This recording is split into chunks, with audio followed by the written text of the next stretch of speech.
Assalamualaikum warahmatullahi wabarakatuh. Selamat pagi, salam sejahtera bagi kita semua.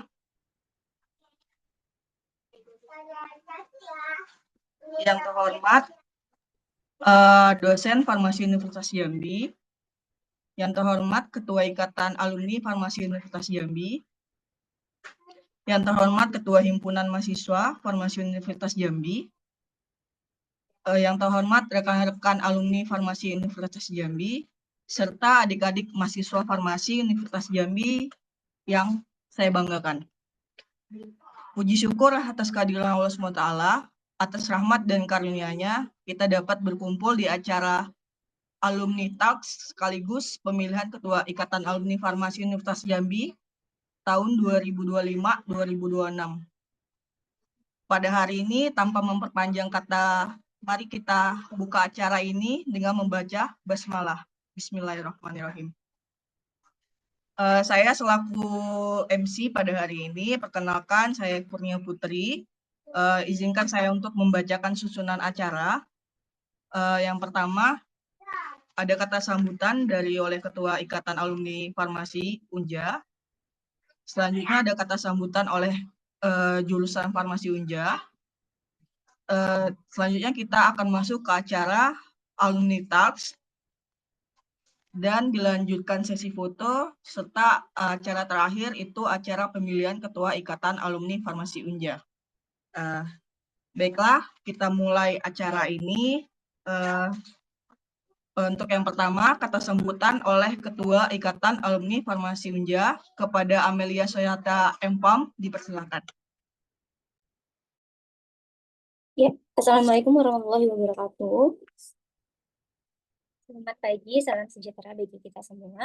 Yang terhormat Ketua Jurusan Farmasi Universitas Jambi atau yang mewakili, yang terhormat dosen Farmasi Universitas Jambi ataupun yang mewakili, kemudian yang terhormat Ketua Ikatan Mahasiswa Himafar dari Farmasi Universitas Jambi, rekan-rekan alumni dan adik-adik mahasiswa sekalian ya.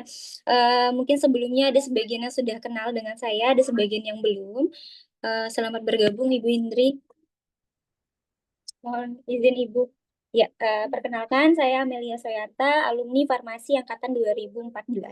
Sekarang sedang bekerja sebagai dosen farmasi di Universitas Gadjah Bangsa Palembang.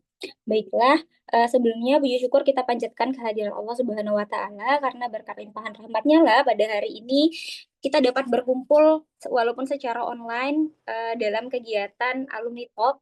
Temanya mengenai tips jitu beasiswa kuliah di luar negeri dan upgrade soft skill di dunia kerja era digital. Ya, adapun kegiatan ini sebenarnya bertujuan adalah untuk tetap menjalin silaturahmi antara alumni dengan para mahasiswa, kemudian juga menjadi jembatan antara dunia kampus dengan dunia profesional pekerjaan, di mana harapannya dari kegiatan ini nanti akan lahirlah semangat-semangat baru, motivasi dan inspirasi dari adik-adik mahasiswa sekalian serta dari teman-teman sekalian yang senantiasa ingin belajar lebih jauh lagi terhadap hal-hal baru seperti itu.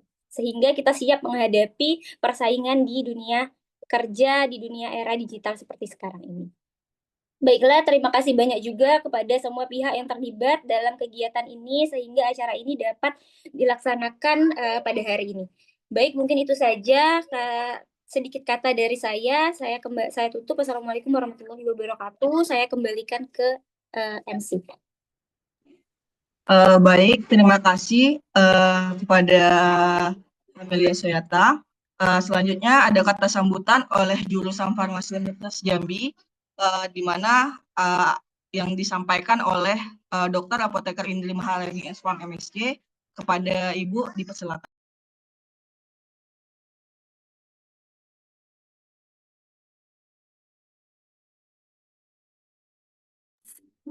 Baik, terima kasih. Mohon maaf sebelumnya ya, ini Ibu izin off cam soalnya nggak tahu nih laptopnya agak-agak bermasalah kayaknya. Tadi bisa. Iya, Ibu, baik.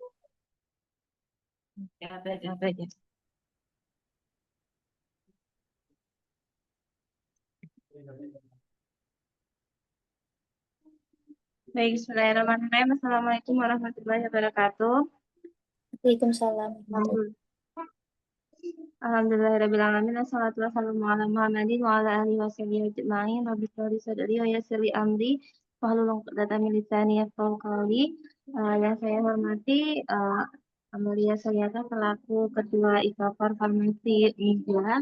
Kemudian yang saya hormati juga Saudara Yesi ya, yang selaku pemateri pada pagi hari ini. Dan yang saya banggakan adalah para alumni Farmasi Unja dari angkatan pertama hingga angkatan tahun 2024. Pada kesempatan kali ini saya sangat merasa senang sekali bisa berjumpa dengan teman-teman semua di sini, meskipun via online gitu ya, tapi insya Allah tidak akan mengurangi esensi dari kegiatan hari ini. Jadi IKAPAR itu sangat perlu sekali untuk jurusan. Jadi kalaupun misalnya teman-teman itu sudah lulus dari Farmasi Unja gitu ya, kemudian melanjutkan pendidikan apoteker entah dimanapun berada atau melanjutkan studi lanjut S2 di universitas yang sudah lebih established, karena teman-teman alumni ini sangat diperlukan oleh kampus untuk membangun kampus secara bersama-sama. Selaku pengelola, kita tidak bisa berdiri sendiri, kita sangat membutuhkan peran dari alumni, masukan, kritikan yang mendukung untuk akan mengembangkan Farmasi Unja menjadi lebih besar. Harapannya kita tidak berhenti sampai di sini saja gitu ya. Mimpi kita masih besar, sangat melangit kayak gitu ya. Eh ya alhamdulillah sekarang di Farmasi Unja sudah ada profesi apoteker. Mungkin teman-teman yang belum bergabung dengan SPPA bisa menggabungkan diri menjadi mahasiswa apoteker Farmasi Unja. Dan mimpi kami yang berikutnya adalah membuka program studi S2 dan semoga nantinya kita bisa mendirikan fakultas farmasi sendiri. Dan itu tidak bisa terlaksana kalau hanya mengandalkan kinerja dari pengelola dan dosen-dosen yang ada di prodi farmasi. Peran alumni itu sangat penting sekali, terutama masalah jejaring gitu ya. Teman-teman yang sudah bekerja, mungkin nanti kita juga minta bantuannya gitu ya untuk bisa memfasilitasi adik-adiknya yang magang maupun yang PKPA ditempatkan di tempat teman-teman bekerja. Kalau yang di Jambi seperti di Apotika 24 itu ya ada alumni yang di sana sebagai apoteker itu sangat membantu jurusan dalam proses pembelajaran. Mungkin kalau teman-teman ada yang bekerja di industri, nah itu bisa menjadi link bagi jurusan farmasi dengan industri tersebut sehingga kita bisa melaksanakan proses PKPA di sana. Nah, oleh karena itu harapannya peran IKAPAR ini sangat dibutuhkan dan tidak hanya sekedar ada struktur kepengurusan saja gitu ya.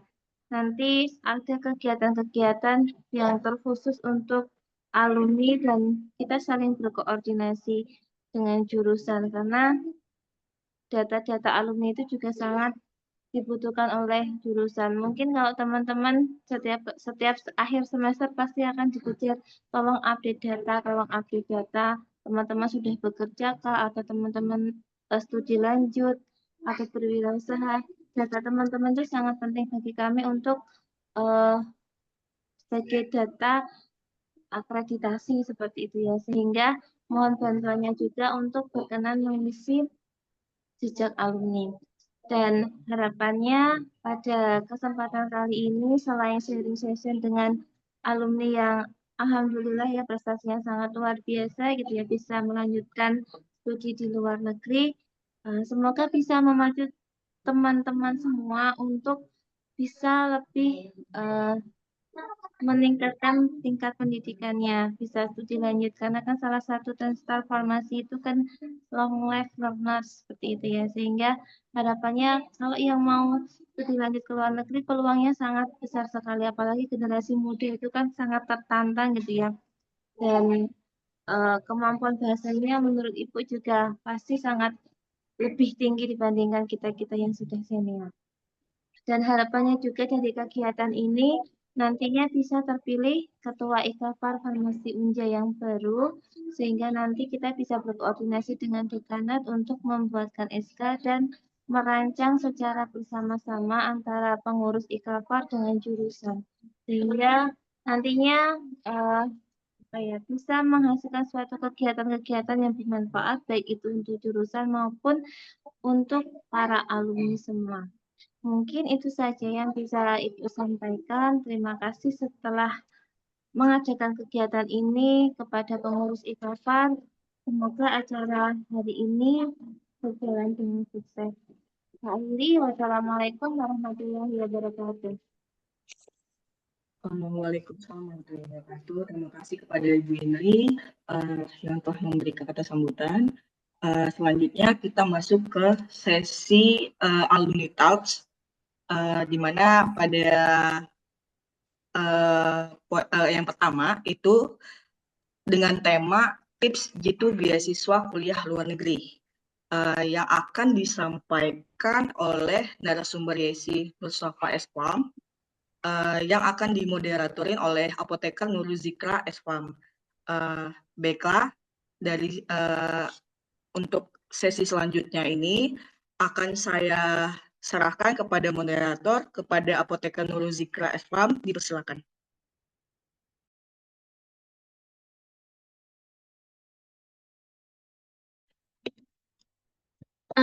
Assalamualaikum warahmatullahi wabarakatuh. Terima kasih untuk Kak Kurnia yang telah memberi kesempatan saya sebagai moderator untuk pagi hari ini. Oke, untuk talk show alumni kali ini bertemakan tentang tips jitu beasiswa luar negeri yang akan diberi materi oleh Yesi Nur Sofia. Kepada Yesi Nur Sofia, kita akan membahas tentang tips jitu beasiswa luar negeri. Halo Yesi, selamat pagi. Selamat pagi, Kak Nuh. Selamat pagi Oke, semua teman-teman. oke, selamat pagi. Mungkin teman-teman di sini bakal ada yang bingung nih, apa sih beasiswa itu sendiri? Terus gimana sih caranya kita untuk mendapatkan beasiswa nih? Ada salah satu alumni kita yang sedang menjalani kuliah di luar negeri. Mungkin ada yang beriming-iming pengen nih kuliah di luar negeri. Atau pernah nengok scroll-scroll TikTok, gimana sih kuliah di luar negeri itu sendiri gitu ya. Oke, kita persilahkan kepada Kak Yesi untuk menyampaikan tentang gimana sih tips beliau untuk mendapatkan beasiswa luar negeri itu sendiri. Silakan Kak Yesi. Oke, terima kasih kepada Kak Nurul Zikra yang telah memberikan kesempatan. Em, Jadi sebenarnya saya agak grogi ya teman-teman. Nggak nyangka ternyata yang hadir sebanyak ini alumni kita, terutama kan ada kakak-kakak gitu ya. Sebagai adik saya malu. Ini kita gabung dengan S1 yang mahasiswa masih berkuliah ya, Yes ya. Oh, ada mahasiswa S1-nya, kirain Iya, banyak alumni semua. Waduh, cukup kita ramai Kak. antara alumni dengan mahasiswa farmasi Unja. Oh, alhamdulillah kalau kayak gitu ya. Soalnya kalau alumni semua kayaknya 115 ini juga lumayan grogi.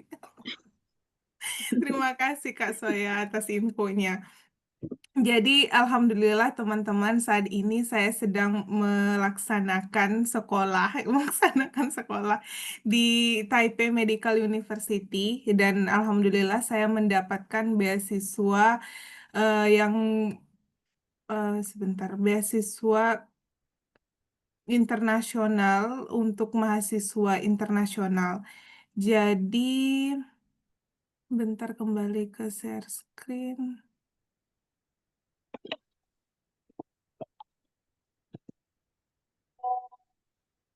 Nah,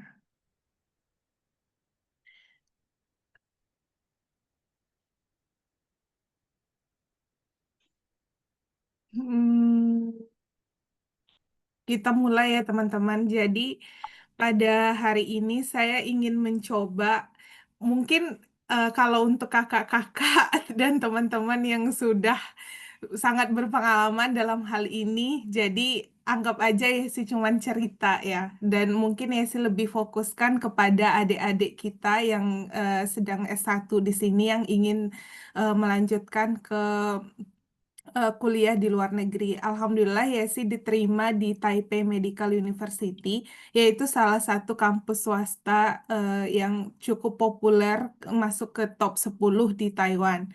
Nah, gimana sih outline kita hari ini? Pertama adalah tips supaya bisa fokus untuk mengejar beasiswa, persyaratan pendaftaran kampus dan beasiswa TMU, strategi bisa diterimanya gimana, dan kalau kita gagal harus gimana gitu. Nah, mungkin ada yang sudah tahu di sini kalau kita kuliah di luar negeri itu memang sebenarnya cukup banyak hal yang bisa kita dapatkan kayak gitu. Seperti misalnya kita kuliah di luar negeri itu akan ketemu dengan profesor-profesor yang sangat mengerti di bidangnya. Kemudian juga kita punya akses untuk bisa kuliah, kita akses kuliah di luar negeri ini juga kita bisa mengikuti conference di luar negeri ataupun seminar-seminar yang setara dengan seminar internasional gitu. Nah, jadi banyak teman-teman yang ingin melanjutkan kuliah ke luar negeri dan ternyata kita sebagai alumni Farmasi Unja juga bisa untuk kuliah di luar negeri gitu. Walaupun ya sebenarnya agak susah untuk menembus itu, tapi alhamdulillah kita bisa. Dan ini menjadi pengalaman juga di saat ya sih sampai di sini banyak teman-teman yang kaget kayak nanya, teman-teman yang kuliah di sini kan mereka nanya, ya sih punya senior nggak di sini? Gimana tahu TMU gitu. Nah, kalau kita sudah ada alumni sebelumnya ya sih kan mungkin bilang mungkin dari kakak ini, kakak itu, ternyata ya sih merintis gitu ya. Kita merintis bukan pewaris gitu kan kuliah di luar negeri. Jadi harapannya kalau ada adik-adik nanti yang mau lanjut kuliah bisa tanya-tanya sama kakak yang udah lanjut di sini gitu. Atau mau di kampus lain juga boleh. Oke, next slide. Tips supaya bisa fokus mengejar beasiswa. Nah, pertama ini Yesi coba bikin workflow. Yang pertama yang pertama adalah mengenali diri sendiri. Karena kenapa harus mengenali diri sendiri? Kuliah di luar negeri itu mereka mempertanyakan apa keunikan dari diri kita. Nah, untuk tahu diri sendiri ini juga penting untuk kita menulis esai nanti. Nah, teman-teman di sini kita harus bisa membuat autobiografi, esai, ataupun statement of purpose gitu. Jadi banyak jenis-jenis esai nanti yang akan teman-teman siapkan untuk melamar beasiswa di luar negeri. Intinya adalah cerita dari diri kita sendiri, kenali diri kita sendiri. Misalnya cerita kita di waktu kecil, bagaimana kita dibesarkan, apa turning point atau titik terendah kita, sampai kita mau untuk melanjutkan kuliah di luar negeri, gitu. Misalnya, kenapa saya tertarik dengan farmasi gitu, atau kenapa saya tertarik dengan topik ini? Karena kondisi masyarakat kah, ataukah karena kondisi orang tua, ataupun saya dibesarkan dengan cara apa gitu.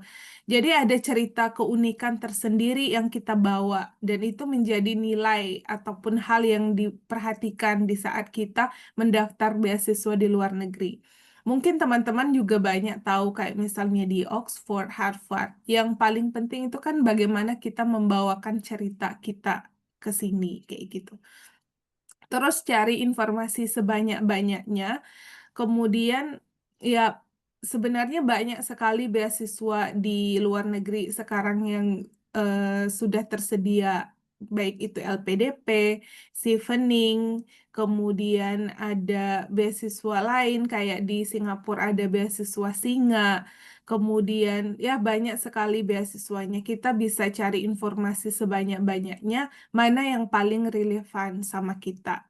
Nah, kalau dari Yesi sendiri setelah mengenali diri sendiri, mencari informasi sebanyak-banyaknya, Yesi kelompokkan prioritas negara, beasiswa, dan kampus yang bisa di-apply gitu. Nah, kenapa? Karena prioritas negara ini sebenarnya kan dari banyaknya informasi tadi yang kita dapat di internet, kita bisa prioritaskan negara seperti kayak negara mana sih yang dekat misalnya, atau negara yang punya apa namanya informasi ataupun tentang kesehatannya yang bagus kayak gitu. Seperti Taiwan, China, ataupun di luar negeri yang lainnya. Kemudian beasiswanya jenisnya apa dan kampus yang bisa kita apply. Karena banyak juga kampus yang mereka misalnya kampusnya bagus tapi nggak ada jurusan farmasi gitu. Atau kampusnya bagus tapi beasiswanya nggak ada di situ. Nah, kita harus bisa prioritaskan negaranya, kemudian kita cari beasiswa yang cocok dan kampus yang bisa kita apply. Maksudnya yang bisa di-apply di sini juga berdasarkan dengan syarat yang bisa kita penuhi, requirement yang bisa kita penuhi. Misalnya karena kita di sini juga butuh bahasa Inggris ya, selain esai tadi, selain esai-esai kita juga butuh bahasa Inggris untuk apply, ada standarnya. Nah, kampus yang bisa kita apply ini juga kita bisa lihat dari skor bahasa Inggris kita. Misal IELTS kita 5,5, mungkin bisa di sekitaran Asia. Tapi kalau misalnya IELTS-nya sudah lebih dari 5,5, misalnya 7,5 dan sebagainya, nah kita bisa apply di Eropa, di Inggris ataupun di US gitu.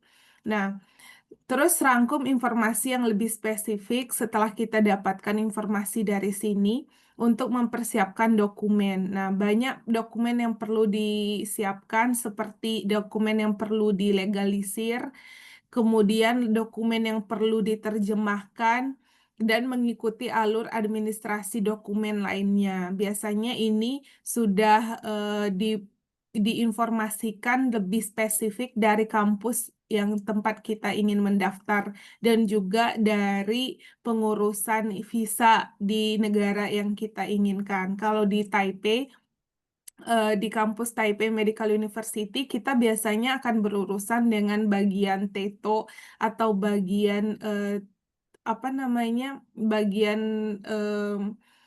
perwakilan Taiwan di Indonesia kayak gitu. Nah, mereka butuh informasi-informasi sampai kita minta dilegalisir di Kemenkumham dan sebagainya. Nah, kita harus mengikuti alur-alur untuk membawa dokumen-dokumen kita untuk diperiksa dan dilegalisir sampai kita bisa membawanya nanti ke kampus untuk registrasi gitu. Nah, persiapkan juga persyaratan lain, yaitu persyaratan bahasa, esai, dan sejenisnya. Nah, persyaratan bahasa ini juga sebenarnya ini yang menjadi permasalahan kita sebagai alumni. Biasanya kita terkendala di bahasa karena ya untuk mendapatkan IELTS 5,5 itu biasanya kita butuh waktu. Kalau kita yang memang nggak dari latar belakang yang menggunakan bahasa Inggris, biasanya hampir setahun untuk mempersiapkan bahasa ini. Kemudian esai dan sejenisnya, nanti ada Yesi akan share detailnya. Ini juga kita harus persiapkan untuk bisa meng-apply. Nah, untuk meng-apply-nya selanjutnya kita ikuti semua prosedur dan tahapan seleksi sesuai Suaranya timeline. Oke. Nah, di sini mereka biasanya akan memberikan timeline dan kita bisa ikuti informasi dari kampus. Biasanya ada di website admission. Kemudian persiapan registrasi kampus, visa, dan tempat tinggal lainnya setelah kita diterima dan kita memulai perkuliahan. Nah, kemudian di sini juga di Taipei Medical University ada wawancara langsung dengan beberapa dosen, ada ketua jurusan, ada dosen, dan ada dekan fakultas juga gitu. Nah, kita diwawancara dalam bahasa Inggris untuk menanyakan rencana kita dan ya untuk tahu siapa kita sampai kita bisa diterima gitu. Dan juga wawancara itu penting untuk kita dapat jenis beasiswa apa dari kampus gitu. Nah, ini persyaratan kampus di TMU. Biasanya pembukaan pendaftaran di Taipei Medical University itu ada di spring dari 7 Agustus sampai 10 September setiap tahunnya. Ada fall di 15 November sampai dengan Maret 15 gitu. Nah, dokumen persyaratannya ada ijazah dan transkrip nilai yang sudah diterjemahkan dan dilegalisir oleh TETO. Kemudian financial statement, surat keterangan bertanggung jawab membiayai pelamar. Ini orang tua kita ataupun orang yang satu kartu keluarga dengan kita menjelaskan bahwa mereka bertanggung jawab untuk membiayai kita selama kuliah atau yang menjadi walaupun kita kuliah dengan beasiswa, namun ya ada beberapa ibaratnya mereka akan bertanggung jawab jika ada hal yang tidak diinginkan dan sebagainya. Dan mereka kampus butuh financial statement dari bank yang menjelaskan bahwa orang tua kita bertanggung jawab dengan kita dengan minimal saldo di rekening itu sekitar 120.000 New Taiwan Dollar itu setara dengan 65 juta atau 60-an juta gitu. Atau setara dengan 4.000 USD. Kemudian sertifikat bahasa Inggris CEFR B1 atau sejenisnya yang setara dengan IELTS 5,5, TOEFL kurang lebih kurang lebih sekitar 500 dan bisa pakai Duolingo. Kemudian ada 2 surat rekomendasi. Kemarin Yesi juga minta 2 rekomendasi ini dari dosen farmasi kita. Kemudian ada paspor, foto, statement of purpose, statement bahwa apa sih tujuan kita kayak gitu, kayak bikin esai tujuan kita mendaftar untuk S2. Kemudian resume kayak CV dan personal statement lagi, kayak esai lagi tentang tujuan kita dan tentang rencana riset kita di kampus yang akan kita apply, kayak gitu. Kemudian strategi bisa diterima. Menurut Yesi, pertama tunjukkan keunikan, potensi diri secara percaya diri. Ya, ini memang cukup luar biasa beratnya untuk menunjukkan keunikan diri. Penuhi semua persyaratan yang diminta, ikuti semua tahapan seleksi, kemudian persiapkan semuanya dengan semaksimal mungkin. Dan juga ya harus ekstra effortnya karena untuk apply ke luar negeri kita juga pasti butuh banyak biaya, butuh ke sana ke sini gitu dan menyiapkan beberapa persyaratan yang diinginkan. Dan ada juga beberapa kampus lainnya mereka minta autobiografi atau kayak bagaimana sih cerita perjalanan hidup kita dari kita lahir sampai saat ini, saat ingin mengapply kayak gitu. Itu juga pernah Yesi siapkan. Nah, jika gagal aku harus gimana? Ya, kita temukan titik yang harus diperbaiki. Karena Yesi juga sudah beberapa kali apply kampus untuk di dalam negeri. Dan Alhamdulillah kemarin mencoba 3 kampus di luar negeri dan semuanya diterima, semuanya di Taiwan. Dan Yesi pilih di Taipei Medical University. Coba lagi dan bersabar, selalu minta dukungan kepada orang tersayang dan jangan pernah menyerah. Dan yang terakhir, quote-nya, before you quit, remember why you start. Sebelum kamu menyerah, ingat kenapa kamu memulai dan allow yourself to experience failure and the struggles of life, for it is through them what we emerge stronger.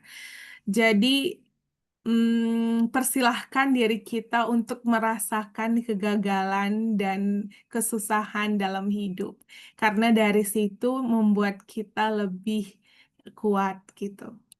Mungkin sekian yang bisa Yesi sampaikan. Jika ada yang ingin ditanyakan, boleh ditanyakan. Terima kasih. Wow, Terima kasih. terima kasih Kak Yesi, Masya Allah. Sebuah pengalaman yang luar biasa, terus perjalanan yang memang nggak mudah ya untuk mendapatkan beasiswa khususnya di luar negeri.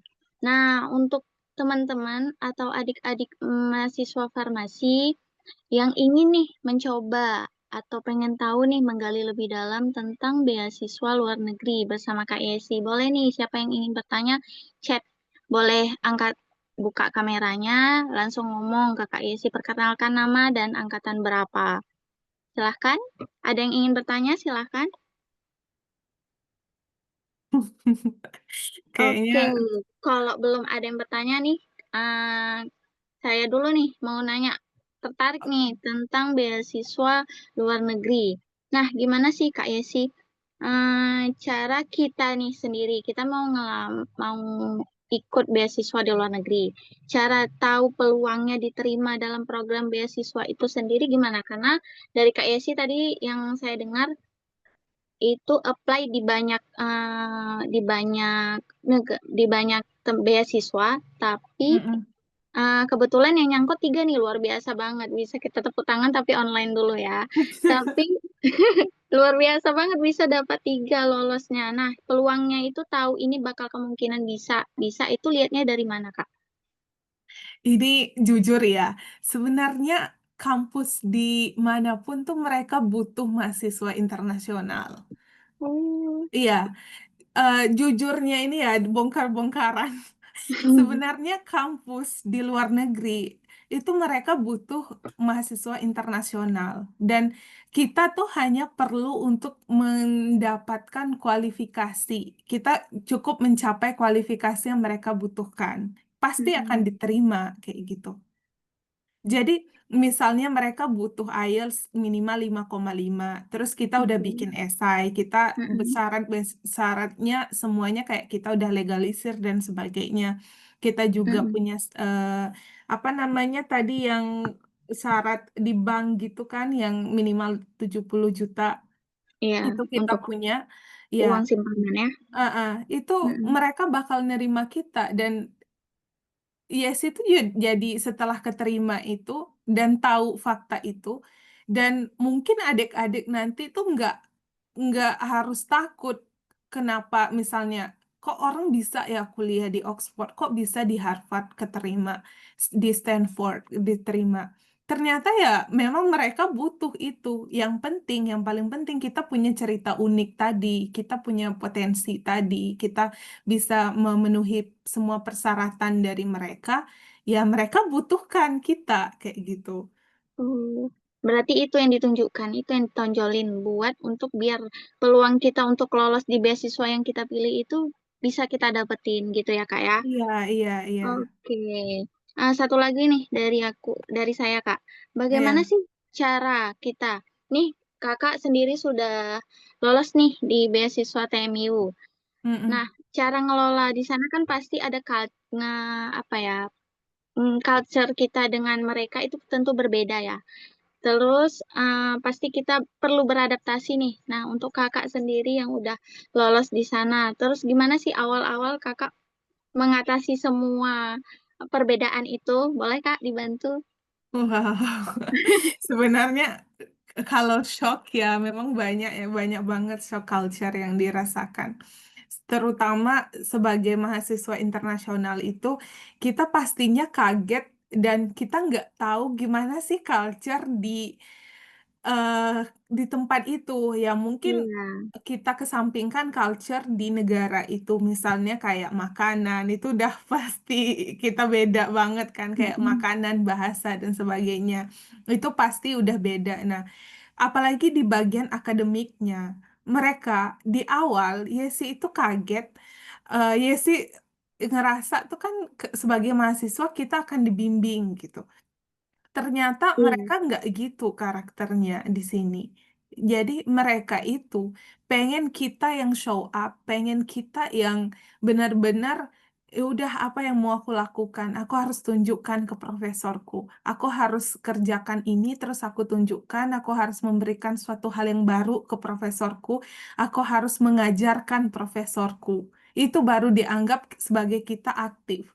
Tapi kalau kita cuman menunggu instruksi dari mereka, misal mereka bilang kerjakan ini, nanti kita diskusi lagi ini di beberapa minggu ke depannya, itu tuh ternyata kita dianggap pasif dan kita nggak memberikan dampak apapun ke lab itu gitu. Dan itu tuh sebagai culture culture shock yang pertama kali dirasain pas kuliah di sini. Jadi kita memang harus benar-benar aktif dan kita juga harus banyak belajar sendiri kayak gitu. Ya, Berarti di sini memang betul-betul kita sendiri nih harus mandiri ya Kak ya. iya benar-benar kita Untuk harus nunjukin mandiri. bahwa kita bisa loh kayak gitu. Bukan berarti mahasiswa bukan orang yang uh, kuliah di luar negeri itu bukan iming-iming langsung kayak terima aja enggak, tapi memang kita harus show up, nunjukin bakat kita, potensi kita yang kita punya. Seperti itu ya Kak ya. Iya, iya, bahkan dengan hal yang kita belum tahu sama sekali kayak gitu. Apalagi kan kalau kita kuliah di luar negeri, topik itu kan pasti topik yang advance gitu, topik dengan perkembangan zaman terbaru. Dan kita harus Hmm. mengikuti itu. Kita nggak bisa bersikeras dengan, misal kita bawa topik dari S1 kita, terus kita ya mau tetap di topik ini kita nggak bisa. Kita harus ngikutin lab terbaru kita, mereka pakai topik apa. Terus juga kita harus belajar di eh, apa namanya menyeimbangkan diri untuk bisa stay di sana dan memberikan kontribusi ke sana. Mereka sangat menghargai kontribusi dan sangat suka orang yang aktif biasanya di situ. Dan dimanapun biasanya kayak gitu. Wow, sangat inspiratif sekali Kak untuk tema tips supaya bisa fokus mengejar beasiswa kali ini. Oh iya, ada yang bertanya Kak. Wow, Ah oke. iya. Oke, bentar. Saya bacakan dulu. Kak, kalau kuliah di Taiwan ataupun di Cina, ada nggak syarat wajib HSK berapa Kak? HSK Oke. berapa nggak? HSK ini untuk apa namanya syarat eh, sertifikat bahasa China. Oh, Nah, tunggu Kak. Sebelumnya HSK itu apa sih? Saya juga bingung. Mungkin teman-teman ada yang bingung juga. HSK apa sih? iya, Gitu. HSK itu ya kayak sertifikat bahasa bahasa China, bahasa Mm-mm, Mandarinnya kita. mm-mm. Kita di Oh, tahap berapa? Ada level 1, 2, 3 sebagainya kayak gitu. Nah, untuk kita mahasiswa internasional, kita nggak perlu untuk punya HSK ini. Kalau di Taiwan, beda ceritanya kita di China. Eh, di, jadi teman-teman Taiwan dan China itu berbeda persyaratan untuk masuk kampusnya karena kita ini di pulaunya di Taiwan, di Republic of China, tapi di Taiwan, mereka tidak membutuhkan HSK. Mereka hanya butuh sertifikat bahasa Inggris kita. hmm. Boleh kalau kita punya HSK sebagai opsional dokumen aja, kayak gitu. Nah, mereka nggak butuh. Karena kita sebagai mahasiswa internasional nanti akan full 100% ngomong atau kelas Inggris. dengan bahasa Inggris, bukan dengan Hmm. bahasa Mandarin. Ya, kalau kalian bisa Mandarin itu bagus untuk eh, ngobrol sama warga lokal, belanja dan sebagainya untuk kebutuhan sehari-hari. Nah, ya, luar biasa banget ya. Ternyata opsional aja kalau untuk bahasa Mandarin. Gimana dengan Kak Tiara? Sudah ada ada yang bingung atau ada yang mau ditanyakan lagi? Cukup? Oke, sepertinya cukup dari Kak Tiara. Luar biasa banget untuk materi hari ini.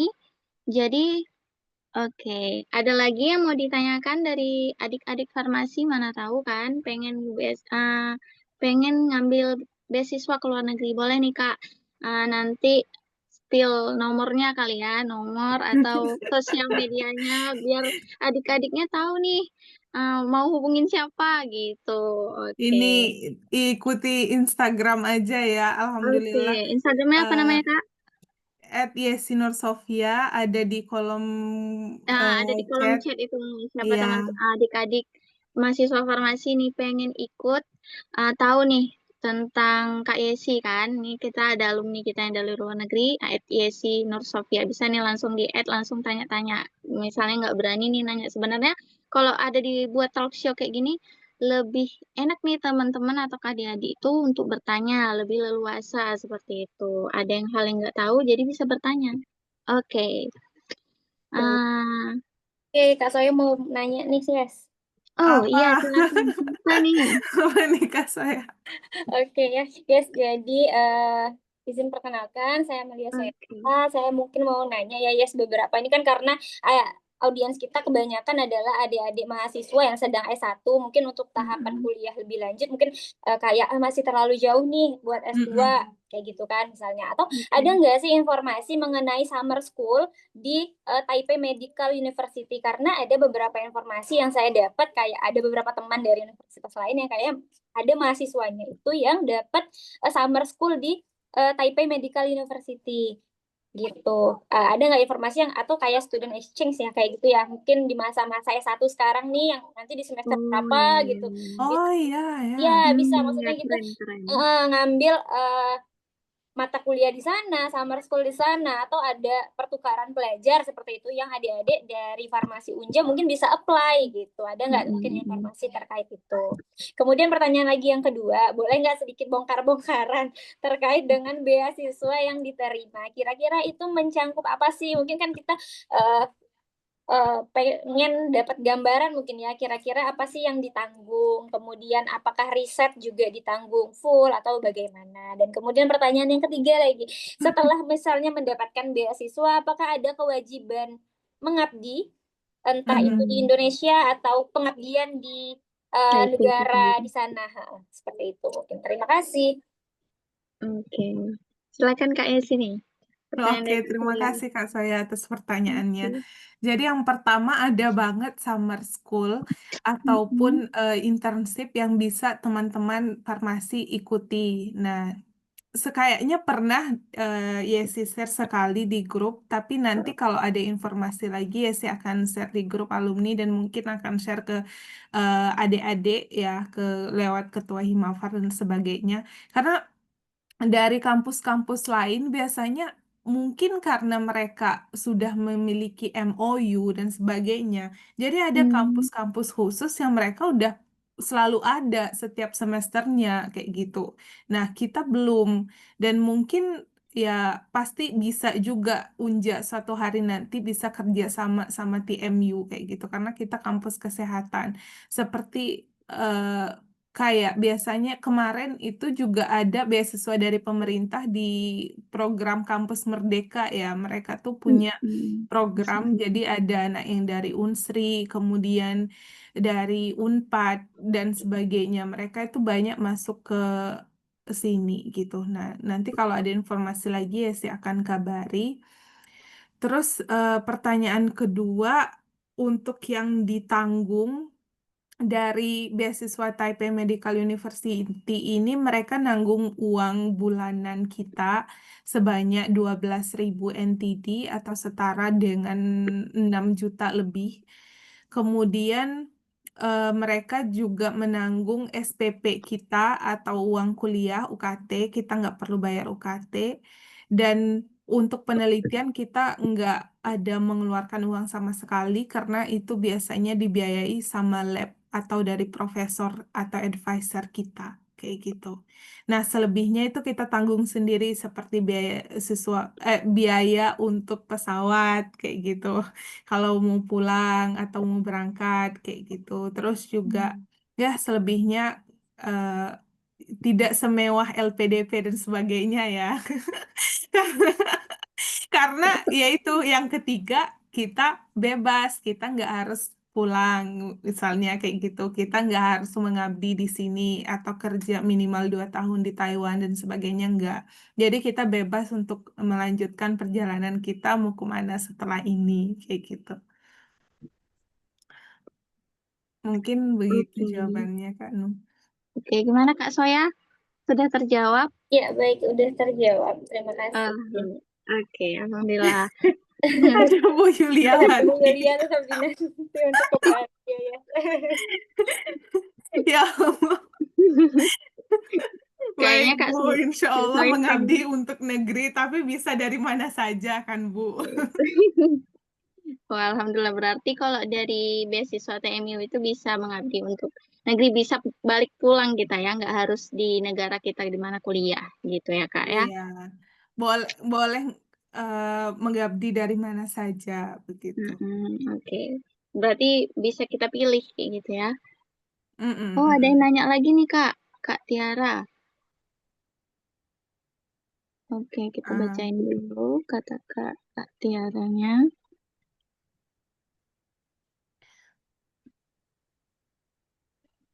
Wait, apa ini bentar ya, ada kendala. boleh ya sih bantu Kak. Sebelum Kakak kuliah di luar negeri, ada mengikuti bimbingan studi abroad enggak? Oke, boleh. Enggak, enggak ada. Eh, memang mencoba mencari sendiri. Iya ya. Oh ya lupa hari Sabtu. Juga gue nemenin adik gue. Kenapa adanya? Kalau dia.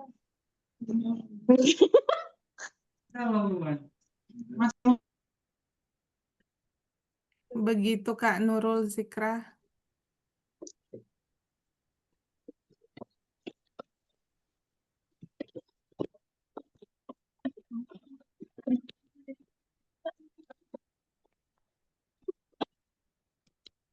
Oke. Tadi ada kendala sedikit. Gimana? Udah terjawab dari Kak Tiara? Tidak ada bimbingan studi Oke, abroad. berarti udah Tapi kalau sudah. adik-adik ingin bimbingan studi abroad bisa sama kakak. Nah, tuh sudah ada gerbangnya kayak gitu ya, teman-teman. Oke, ada lagi yang ingin bertanya? Sepertinya cukup ya Kak Nu, sudah Oke, lumayan udah cukup banyak ya. tadi yang Berarti bertanya. nggak ada lagi yang bertanya. Nah, kita ada materi satu lagi nih. Sebelum itu, makasih buat Kak Yesi yang udah memaparkan materinya hari ini tentang tips supaya bisa fokus mengejar beasiswa. Harapannya adik-adik mahasiswa farmasi atau nih rekan-rekan alumni yang pengen mana tahu ada yang dosen di kampus manapun terus ingin bawa anak muridnya bisa nih ada channel mau nanya ke siapa kayak gitu. Apalagi dari alumni jadi mempermudah. Uh, jadi adapun kesimpulan dari materi yang disampaikan Kak Yesi yaitu syaratnya diantaranya itu tunjukkan keunikan dan potensi diri secara percaya diri dari yang ingin kita apply dari beasiswa yang ingin kita tuju, penuhi semua persyaratan yang diminta, ikuti semua tahapan seleksi dan persiapkan semua dengan semaksimal mungkin. Mungkin saya selaku MC cukup ini yang bisa saya sampaikan. Jika ada salah kata, mohon dimaafkan. Mari kita lanjutkan ke materi kedua yang akan dipandu oleh MC kita, Apoteker Nurul Septia Rizkan Esfam. Kepada Kak Nurul, dipersilahkan. Baik, terima kasih. Untuk MC selanjutnya kita akan masuk ke sesi materi kedua. Ya. Untuk topik yang akan dibawakan ini sangat relevan dengan kita sebagai calon tenaga profesional, yaitu upgrade skill di dunia kerja era digital. Sebelumnya, perkenalkan untuk pemateri kedua ini yaitu Apoteker Amalia Hairul Esfam. Ya, halo. Halo semuanya. Salam Halo, kenal. El. salam kenal. Halo, salam kenal semuanya. Nama saya Amalia Hairul. Terima kasih atas kesempatannya ya pada hari ini. Ya mungkin Nurul mau dilanjutin dulu, boleh? Ya, baik. Eh, Mungkin perkenalan singkat untuk CV dari Kak Amalia Hairul. Beliau ini merupakan alumni S1 Farmasi Universitas Jambi tahun 2018. Nah, kemudian beliau melanjutkan profesi apoteker di Universitas Pancasila dan lulus pada tahun 2021. Dalam perjalanan karir beliau pernah berkiprah di healthcare startup medical di tahun 2018 dengan fokus pada data analisis dan product development. Kemudian untuk saat ini beliau menjabat sebagai Product Executive Supervisor di Konimex Group. Dengan pengalaman tersebut, beliau akan membagikan insight tentang bagaimana membangun fondasi diri, mengasah skill, hingga strategi menghadapi dunia kerja yang penuh tantangan di era digital. Baiklah, tanpa berlama-lama, mari kita sambut pemateri kita, Apoteker Amalia Hairul Espam. Waktu dan tempat kami persilahkan. Oke, terima kasih Nurul.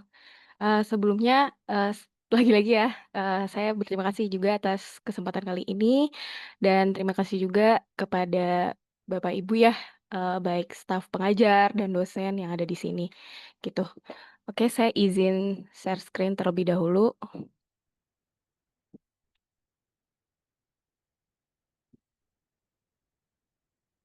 Sebentar. Oke, ini kelihatan ya? Kelihatan, Kak. Oke, baik. Ya, jadi materi kali ini adalah Facing the Digital Work Era, gitu, dengan mungkin outline-nya nanti kurang lebih gitu ya, fondasi apa sih yang perlu kita bangun. Tadi sih sedikit banyaknya juga udah dibahas sama Yesi ya, fondasi-fondasi ya, terutama itu salah satunya adalah mengenal diri sendiri, terus skill apa nih yang kita butuhin untuk menghadapi era digital ini gitu. Terus kira-kira kalau kita udah tahu skill-nya, strateginya gimana nih ke depannya gitu ya.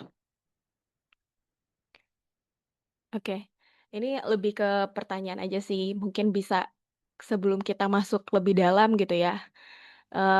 Apa sih yang lebih susah dari kita, lulus kuliah, terus atau cari kerja atau cari pasangan tuh mana sih yang lebih susah?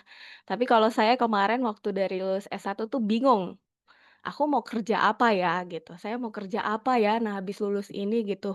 Dunia farmasi itu kayaknya luas banget, tapi yang udah-udah karena magangnya itu adalah kemarin di RSUD Matahir, terus di K24, kayaknya yang di pikiran tuh baru jadi di pelayanan aja, gitu. Terus tapi tahu-tahu, realitanya karena waktu itu saya kuliahnya di Jambi, tapi rumah saya ada di Bekasi, di Jawa Barat, saya nggak melihat realitanya tuh bisa inline gitu, loh kok kayaknya kerja buat di pelayanan di, eee Bekasi tuh rebutan gitu, karena udah ada yang nge-link tadi dari univnya gitu, ada yang udah ada kenalan, kayak koneksi itu penting banget, sedangkan itu nggak saya bangun. Saya cuman punya koneksi teman-teman saya yang di Jambi gitu, ada Soya, ada Kak Nia, tadi ada dosen-dosen juga, ada Bu Indri. Saya punya itu, tapi saya bingung gitu, saya mau apa, sedangkan saya nggak, apa ya, ingin melanjutkan kehidupan di Jambi, tapi melanjutkan kehidupan di Jawa Barat. Akhirnya saya gambling sih gitu, saya nyoba untuk kerja di startup itu tadi, makanya jadi data analis, jadi agak beda gitu kan.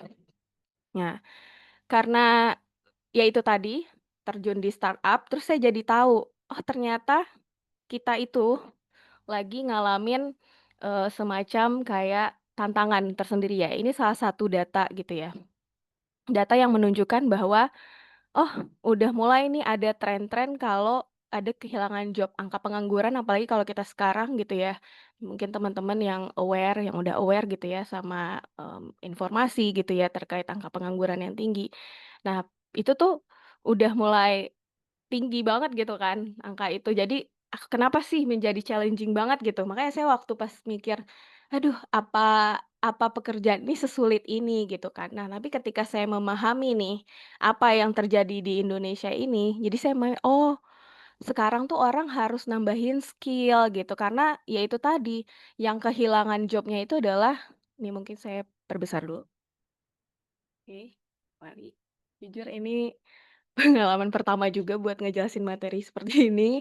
Nah, jadi, di data ini ya, kalau bisa kita simpulkan, ini job-job yang kehilangan itu adalah job-job yang bisa diotomatisasi, kayak administratif gitu kan. Terus apalagi buat analisa data tuh sekarang nggak cukup cuman Excel doang, tapi harus juga pakai ada yang namanya Power BI, terus ada Python itu yang kalau jago coding gitu ya. Nah, melihat tantangan ini ketika saya terjun di startup itu dan berkaitan dengan teknologi, saya nggak punya skill-nya gitu.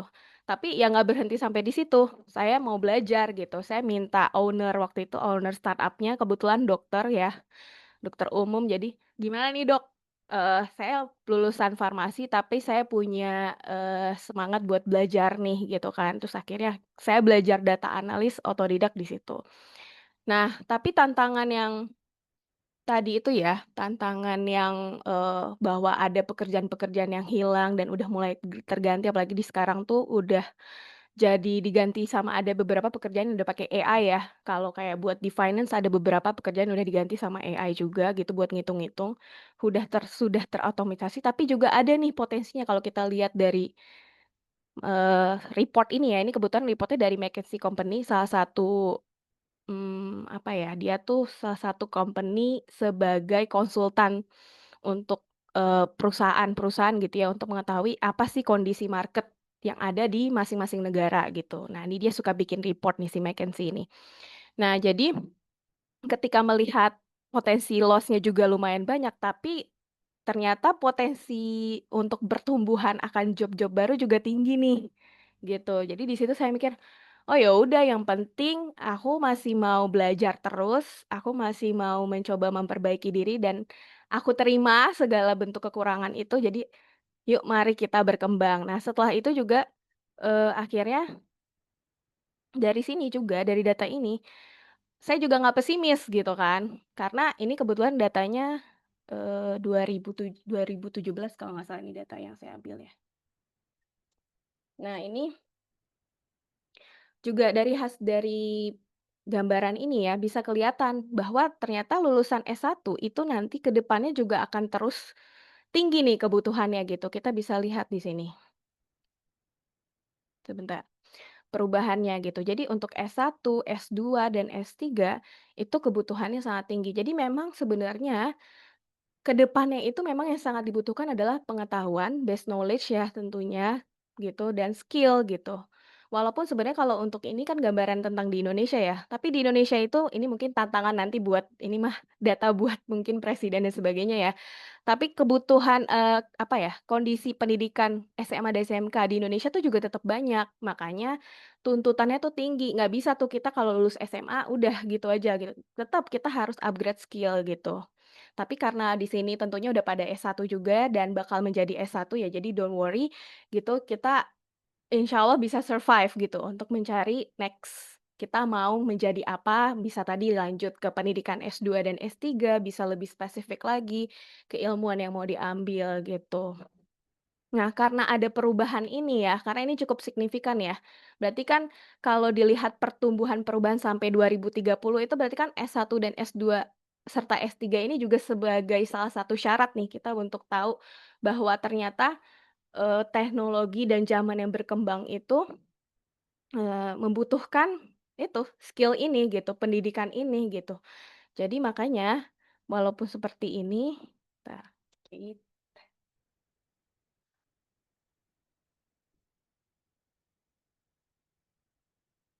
kita nggak usah begitu worry lah, apalagi pekerjaan kita atau background kita adalah farmasi. Nah gitu, di sini, juga ada gambaran, ini mungkin biar lebih bisa mudah menggambarkan aja ya. Kalau misalkan sebenarnya, apa sih yang bakal bergeser itu tadi ya, tadi yang pekerjaan-pekerjaan yang bisa diotomatisasi kayak administratif nih, office support nih, dia tanda segitiganya turun, terus pekerjaan yang di pabrik gitu yang membutuhkan technical skills, sekarang kalau udah ada mesinnya udah orangnya udah di-cut. Makanya kan kalau teman-teman aware ya ada tuh pabrik yang di Solo kalau nggak salah saya ada yang di-layoff, itu karena ketidakmampuan dan kondisi manajemennya juga gitu. Walaupun jadi sebenarnya tuh memang kondisi apa ya, tantangan global sekarang tuh kita tetap nggak bisa tutup mata sebelah juga, kita harus terus update sih, gitu. Karena memang ya itu tadi, perubahan itu terus ada gitu kan. Tapi ya untuk dunia kesehatan kan itu dia terus berkembang ya gitu ya. Jadi jangan don't worry tapi terus update aja gitu. Apalagi tenaga profesional kan kita kalau mau profesi bisa profesi apoteker juga. Terus juga kita bisa do research juga gitu kan untuk bisa lebih lanjut lagi gitu ya. Lebih spesifik lagi gitu. Nah jadi bedanya dulu sama sekarang mungkin kalau dulu eh sempet sih saya di zaman saya waktu pas sudah lulus itu ya saya mikir, ya udahlah habis lulus kerja udah gitu kan pensiun. Saya mikirnya gitu, gampang banget gitu kan. Tapi pas saya lihat dan terjun ke startup itu saya melihat, aduh aku mau ngapain ya gitu. Udah nih jadi data analis, udah nggak jelas banget lulusan farmasi jadi data analis gitu kan di startup. Ya data analisnya bagus sih, tapi aku nggak ada keilmuan coding. Jadi aku harus gimana ya? Ya udah deh kayaknya aku harus, fokus lagi deh gitu, fokus jadi apoteker ya, akhirnya jadi apoteker lagi. Tapi sampai sekarang udah jadi apoteker kan, ternyata dunia kesehatan farmasi tuh banyak banget gitu kan. Selain pelayanan juga ternyata ada tuh namanya produk gitu, orang produk mungkin gampangnya adalah marketing gitu, tapi dia juga do research, product development gitu kan. Tapi itu tuh info yang sangat jarang disampaikan di kuliah-kuliah gitu, sedangkan di gambaran kalau kita kuliah apoteker juga tuh adanya malah kayak, kita di pelayanan, waktu itu saya magang apotekernya tuh di RSUD Cengkareng gitu kan. Nah itu juga kayak, wah gitu kan, lumayan melelahkan gitu ya. Tapi kan namanya pelayanan ya gitu kan. Memang menolong orang ada nilai tersendiri gitu yang bisa diambil dari situ gitu kan. Terus makanya, duh apakah dunia farmasi hanya sebatas ini gitu kan. Ternyata saya cari lagi dan saya gali lagi, saya lihat nih teman-teman di apoteker di Pancasila waktu itu ya, saya lihat kalian pada lari kemana deh? Kok kayak kita kayaknya pada jarang tuh yang di pelayanan, hanya beberapa doang tuh yang terjunnya ke puskesmas, terus ke Dinkes, ada Bepom juga gitu kan, ada yang ke Kemenkes juga gitu.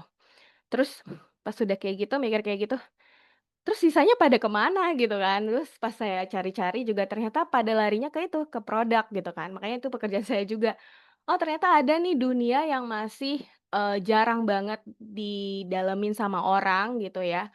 Di sini kita bisa berkolaborasi bahkan sama luar. Jadi saya punya klien juga, ada yang dari Swedia, ada yang dari Prancis juga gitu kan. Kita berkolaborasi gimana kita bisa sharing keilmuan tentang pelayanan gitu. Jadi kita punya alatnya, kita berinovasi, kita berkolaborasi, terus kita bisa implementasiin itu di Indonesia gitu kan. Nah itu, jadi ternyata wah dunia ini masih asing banget gitu, bidang itu ya. Kebetulan saya fokusnya nggak di obat, saya fokusnya di alat kesehatan. Makanya saya ngambilnya itu, "Oh oke, saya akan di sini," gitu. Nah itulah, makanya penting banget tadi tuh yang salah satu fondasinya adalah kenal diri. Nah, kenapa sih kita sempat ada kebingungan itu tadi ya, karena memang kita hidup di dunia VUCA ya. VUCA itu volatility, uncertainty, complexity, dan ambiguity. Apa nih VUCA ini? Jadi VUCA ini tuh sebenarnya udah di-define dari strategi perangnya Amerika Serikat, udah lama banget lah pokoknya dari zaman 1900 berapa gitu, atau 1800 berapa, saya, lupa gitu ya. Jadi itu tuh kita emang dunia yang kita alami tuh selalu VUCA gitu, volatility tuh naik turun. Ya kan, kayak roda berputar aja, hidup tuh nggak selalu di atas, nggak selalu mudah, pasti kita ada ngedown-nya ngedown banget gitu, sehingga kayak, kayaknya nggak mungkin deh bisa survive lagi." Tapi ternyata bisa, kita terlalu overthink aja, terus atau enggak, uncertainty gitu kan. Wah, kayaknya nggak jelas tadi yang saya alami gitu pas jadi data analis. Wah, ini nggak jelas banget nih, mau bangun profesi seperti apa gitu kan. Terus lanjut ke kompleks, saya melihat udah begitu rumitnya gitu kan, apalagi di Indonesia terkenal dengan kalau jadi apoteker tuh kayaknya banyak banget administratif yang harus didaftar ini dan itu gitu kan. Terus, selanjutnya adalah ambiguity gitu, yang kadang ada beberapa hal yang memang ambigu gitu kan. Ini sebenarnya gimana sih, maksudnya gimana gitu. Nah, tapi walaupun seperti ini, secara global juga ya, ada, di sini saya punya data World Economic Forum ya, gitu ya, Future Jobs Report gitu ya, ini insight gitu ya, hasil perundingan gitu ya dari negara-negara global gitu yang menganalisa Indonesia, salah satunya juga ada dianalisa di sini, bahwa ternyata kita tuh sebenarnya mau bagaimanapun sefuka apapun itu tadi dunia itu atau dunia ini gitu ya maksudnya, kita tuh sebenarnya butuh skill aja yang perlu kita pegang. Fondasi juga salah satunya tadi kenal diri itu ya. Nah, apa aja sih skill yang dibutuhin sampai 2030 ke depan? Nah ini, salah satunya ini 15 besar ya. Ada AI, karena sekarang kan udah terbiasa banget nih ada ChatGPT, mahasiswa pakai AI kayak gitu kan, atau enggak kalau saya biasanya meeting, misalkan udahlah sibuk banget, hektik kerjaan gitu kan, terus nggak sempet, terus misalkan orangnya ngomong bahasa Inggris cepet banget, ya udah deh direkam dulu aja terus nanti di-translate sama AI juga ada, kayak gitu kan misalkan. Terus juga big data ini soal kita tuh punya datanya, tapi kita nggak bisa ngelolanya gitu kan. Kayak misalkan nih, kita punya nih data, tentang kebutuhan di rumah sakit atau kita punya data apa ya, kalau di pendidikan tuh misalkan sebenarnya, anak-anak SMA itu lebih tertarik ke bidang apa sih, atau apa sih yang membuat mereka ingin kuliah dan sebagainya. Itu nanti, ya itu semua itu perlu diolah dan ditafsirkan dan ditampilkan gitu ya dalam bentuk yang bisa lebih dipahami seperti grafik ini gitu kan. Nah, itu adalah skill yang utama tuh, yang peningkatannya aja kalau kita bisa lihat dari WF ini ya, gitu ya, itu 87%. Berarti kebutuhannya sangat tinggi kan, gitu. Terus selanjutnya ada networks and cybersecurity, itu tentang seperti kayak keamanan atau safety gitu ya, tentang kita berselancar. Karena kan sekarang banyak banget scam, gitu. Kalau teman-teman aware terhadap pemakaian HP-nya gitu ya, link yang tersebar, hati-hati ya. Jadi sekarang tuh scam bentuknya, saya juga sampai kayak wow banget ya. Sekarang tuh kalau kita link QR, itu bisa banget sekalinya kita diminta sign in, kalau kita nggak aware itu link apa dan kita lagi mau ngelakuin apa, itu bisa keambil data kita dan dia bisa ngelakuin hack. Dan itu kasusnya udah banyak banget, jadi hati-hati. Nah, makanya ini tuh perlu aware gitu. Terus ini jaringannya, ini lebih ke IT. Terus juga ada teknologika literacy gitu kan, tentang pemakaian teknologi itu sendiri kan. Kan kemudahan yang ada gitu yang kita dapat ya kayak internet, kita pakai Instagram, kita pakai TikTok, itu kan semua ada sistemnya, ada teknologinya kan. Nah, itu kita harus aware juga gitu. Kita nggak bisa tinggal diam karena dengan kita aware teknologinya, kita juga jadi banyak nih bisa mengambil informasi. Misalkan kayak saya contohin ya, misalkan TikTok deh, dia kan punya teknologi, punya sistem gitu ya. Terus kita, karena kita nggak tahu nih pemakaian yang baiknya seperti apa, jadi kita tuh terpapar lah tuh FYP yang kadang ada hoax-nya, ada yang nggak benernya gitu kan. Nah itu padahal kita bisa loh set di titik 3 itu ada not interest. Jadi kita bisa mengkondisikan lingkungan kita, kayak gitu sebenarnya kalau kita aware tentang teknologinya gitu. Terus juga creative thinking. Nah, creative thinking ini tuh, salah satu skill yang paling penting ya, karena tuntutan di pekerjaan itu kadang orang kan sudah terjebak atau udah mental block juga nih, dengan kebiasaan-kebiasaan yang biasa. Misalkan kayak, ya udah itu mah biasanya diurusnya misalkan kayak, kalau saya biasa ngurus administratif untuk pendaftaran produk ya misalkan ke Kemenkes gitu kan. Terus, ya udah itu biasanya kayak gini, tapi ternyata kalau kita nggak update ke Kemenkes, kita bisa, "Oh ternyata udah ada perubahan nih," kayak gitu. Nah kalau kita nggak initiate juga, kita nggak update gitu ya, ya itu kita bakal jadi ya kerjanya nggak efektif gitu. Jadi creative thinking ini juga sebenarnya membangun diri kita gitu tujuannya. Terus yang selanjutnya adalah resilient. Resilient itu tangguh, fleksibel ya, jadi pribadi yang fleksibel dan agile. Agile itu mudah beradaptasi ya berbagai kondisi. Ya mungkin bisa kita relate tadi contoh dari Kak Yesi itu, beasiswa gitu ya, beasiswa terus pasti kan kalau dia nggak tangguh, kalau dia nggak fleksibel, kalau nggak dia agile, dia bakal jadi pribadi yang, aduh gimana, jadi penuh insecure. Tapi kalau dia resilience, flexibility, agile, dia tahu dia akan survive di Taiwan gitu kan. Nah itu yang memang harus dimiliki gitu. Bahkan salah satu contoh teman saya sendiri ya, yang dia apoteker di UP, tapi dia kerja di Singapura, tapi sebagai TTK gitu, sebagai asisten apoteker. Karena kalau misalkan mau jadi apoteker, farmasis di Singapura, kita harus kayak SIM gitu loh, ambil license lagi, belajar lagi, kuliah di Singapura gitu, baru kita diakui sebagai farmasis. Tapi kalau kita dari Indonesia, terus mau kuliah di luar sebagai farmasi, kita biasanya jadi, tergantung negaranya juga, itu sebagai asisten apoteker. Nah, saya melihat teman saya itu juga dia harus resilience, harus tangguh gitu, harus fleksibel, harus agile. Kenapa? Karena kalau nggak kayak gitu kan perubahan tadi ya, ada culture shock, ada juga perubahan sistem kesehatan di Singapura jauh sangat berbeda dengan sistem kesehatan yang ada di Indonesia. Di Singapura udah pakai mesin untuk bikin dispensing obat, untuk meracik obat, jadi udah tinggal nyiapin doang tuh, udah ada mesinnya. Jadi kita harus ada knowledge-nya gitu ya tentang tadi teknologi. Kalau literasi kita harus aware. Oh, kalau aku mau kerja di luar, misalkan di Malaysia ya, yang kayaknya gajinya tuh kurang lebih sama lah kayak Indo sama culture-nya juga nggak terlalu jauh beda. Nah, itu tetap kita harus update gitu kan, karena negara tersebut punya sistem kesehatan yang berbeda, itu kita harus pelajari. Nah, terus skill apa lagi nih? Curiosity and lifelong learning. Ini yang tadi udah di-notice sama Bu Indri juga. Kalau kita tuh kan, tadi ya, The 9 Star Pharmacy itu salah satunya lifelong learner, gitu kan. Ya itu kita emang harus belajar terus, harus update terus gitu, dan harus kepo. Tapi ya keponya kepo yang baik ya gitu ya, jangan hal-hal nggak penting yang dikepoin juga. Terus, yang selanjutnya adalah leadership dan social influence. Nah, kenapa ini menjadi penting ya?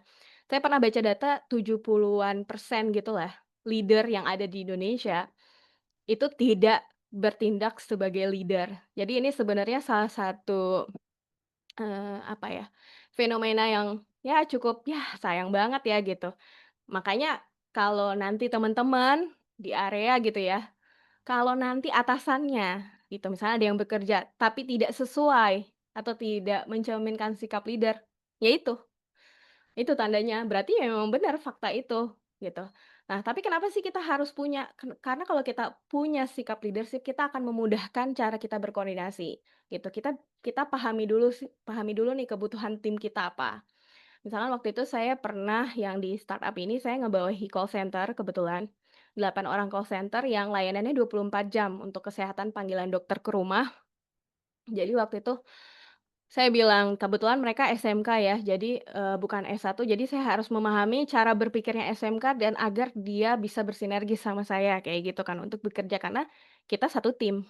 Saya nggak mungkin hanya jadi orang yang menuntut, tapi saya harus tahu apa barrier-nya dan penghalangnya dia nih, gitu kan. Jadi saya bilang, "Kamu kalau lihat pelayanan panggilan ke rumah ini apa yang kamu, bayangin?" Gitu, saya bilang kayak gitu. Nah, itu, dengan bisa berkoordinasi seperti itu kalau misalkan karena kebanyakan yang saya tahu dan saya pernah ya, rata-rata tuh kebanyakan dengan leadership yang ada ya, dengan leader-leader yang ada yang pernah saya temui itu, kebanyakan komunikasinya kurang gitu, lack of communication gitu. Jadi, kadang dia udah sibuk dengan pikirannya sendiri, dia udah jalan sendiri, kita nggak di-infoin padahal kita timnya. Nah, itu sering banget terjadi. Jadi nanti jangan heran gitu. Tapi ini adalah skill yang penting gitu, jadi bukan berarti, banyak juga kok orang kayak gini, terus kita nggak kayak gitu, jangan juga gitu. Justru dengan kita mulai merubah, sikap kita gitu ya, itu akan membangun diri kita dan tentunya akan menggiring kita untuk mendapatkan opportunity yang lebih baik, gitu. Dan ini social influence itu juga penting ya, karena kita kan bekerja di bidang farmasi, kebanyakan juga obat, gitu kan. Pasti kita mau nggak mau nanti kalau apalagi yang kerjanya di apotek udah pada relate ya, social influence itu penting banget ya. Untuk meyakinkan, eee, si pembeli gitu ya atau pasien bahwa ini memang obat yang bisa mereka pakai dan tepat gitu, bukan hanya sekedar yang penting jualan ya gitu. Oke, lanjut ke talent management. Nah, talent management itu sebenarnya tadi, manajemen tim juga masuknya. Terus analytical thinking, ya saya yakin teman-teman juga udah pada tahu. Environmental stewardship ini tuh kayak peduli lingkungan gitu kan. Pasti karena kita tinggal di, dunia ini kan ada tumbuhan, ada tempat ya, ada tanah dan sebagainya, tentu kita harus menjaga kan, kelestarian tempat tinggal kita gitu. Karena kalau nggak kayak gitu ya kita sama aja ngerusak tempat tinggal kita, makanya ini penting banget, salah satu skill yang perlu ditumbuhkan. Sesimpel kita nggak buang sampah sembarangan. Terus lanjut ke system thinking. Ini sebenarnya kurang lebih mirip kayak analytical thinking, terus ada motivation and self awareness. Ini saya yakin udah banyak banget ya tentang teori-teori atau kalau pada aware di media sosial tuh kayak, "Ayo jangan lupa self love," gitu kan, ngasih semangat buat diri sendiri, appreciate terhadap proses yang udah dijalanin, kayak gitu tuh. Saya yakin teman-teman udah pada terbiasa, terus habis itu juga ada empathy dan active listening, karena kita nggak bisa hanya mau berbicara aja dan menyampaikan apa yang kita rasakan, tapi kita juga harus mau mendengarkan. Dengan kita active listening, kita bisa tahu nih sebenarnya apa yang menjadi penghalang atau apa yang sebenarnya dia butuhkan, kayak gitu. Terus juga ada design and user experience, ini lebih kayak ke IT juga sih, kayak kalau mau bikin app.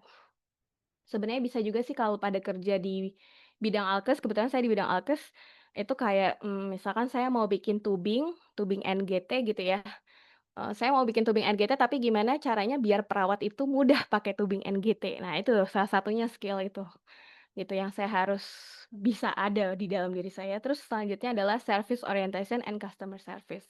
Ya namanya apalagi terutama nanti kan kebanyakan juga farmasi di pelayanan ya, tentu pasti harus pasien oriented, gitu. Nah, tapi kan skill-nya banyak tuh, tapi apa sih tadi yang paling penting? Yang paling penting adalah kita perlu tahu nih diri kita. Nah, diri kita ini manusia ini ya, terdiri itu dari body, jasad, terus ada soul, jiwa, terus ada spirit. Ya, spirit ini tuh lebih kayak, ruh ya, ruh atau sesuatu yang koneksinya itu hubungan ke semesta ini, atau Tuhan gitu ya. Nah, kita harus kenal dulu nih komponen-komponen yang membentuk diri kita. Kenapa kita harus kenal? Dengan kita mengenal terutama cara bekerja otak kita seperti apa, cara kita berpikir, cara kita merespon, itu kita jadi tahu pertama apa yang kita mau, gitu. Apa yang kita inginkan, gitu.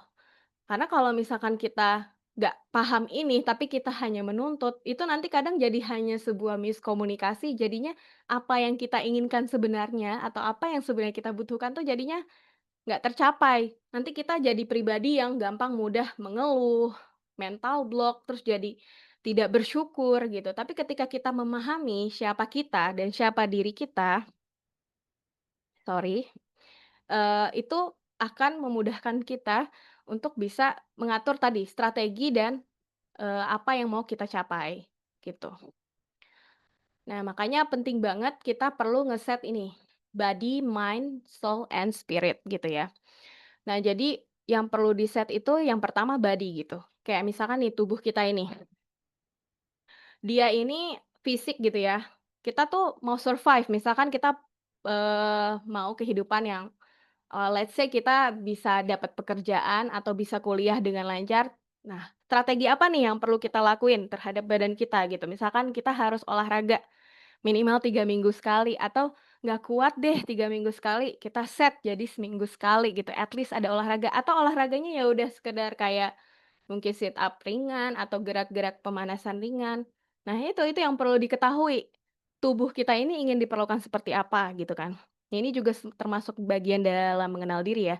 Terus mindset, terus kita tuh mau kayak gimana sih nge-setting hidup kita, kita harus kita mau lingkungan yang seperti apa biasanya. Nanti kita mau ngeset, "Oh oke, aku harus setting ini, aku hanya akan membaca buku-buku yang berkaitan misalkan dengan gimana developing skill," gitu. Karena aku belum punya nih misalkan dari skill-skill yang tadi udah saya sampaikan sebelumnya gitu kan. Terus habis itu soul, kita harus set juga nih, jiwa kita tuh mau, dikasih makan kayak seperti apa yang membuat kita bahagia, apa yang membuat kita sedih.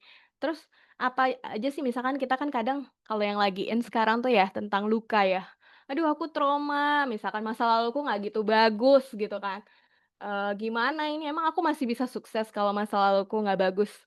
Enggak, karena kan sebenarnya semua itu tergantung kita lagi gitu. Semua yang ada atau eksternal pihak di luar tubuh kita tuh hanya sebagai aksesoris saja, tapi sejatinya pemeran utama dari hidup kita kan kita gitu. Jadi makanya kita harus ngeset soul-nya gitu. Oke, karena masa lalunya misalkan ada yang bikin triggering atau ada yang bikin trauma, ya sembuhin. Terus gimana ya biar saya bisa jadi lebih bahagia gitu ya. Saya bisa jadi lebih senang terhadap apa yang saya lakukan gitu kan. Saya harus ngeset apa ya, misalkan kalau saya bikin, saya sesimpel, oh aku kalau mau naikin mood makan es krim, gitu kan. Terus atau enggak, oh aku habis misalkan kayak kemarin, saya dapat tantangan dari kantor saya harus belajar benang, padahal saya bukan dokter gitu kan.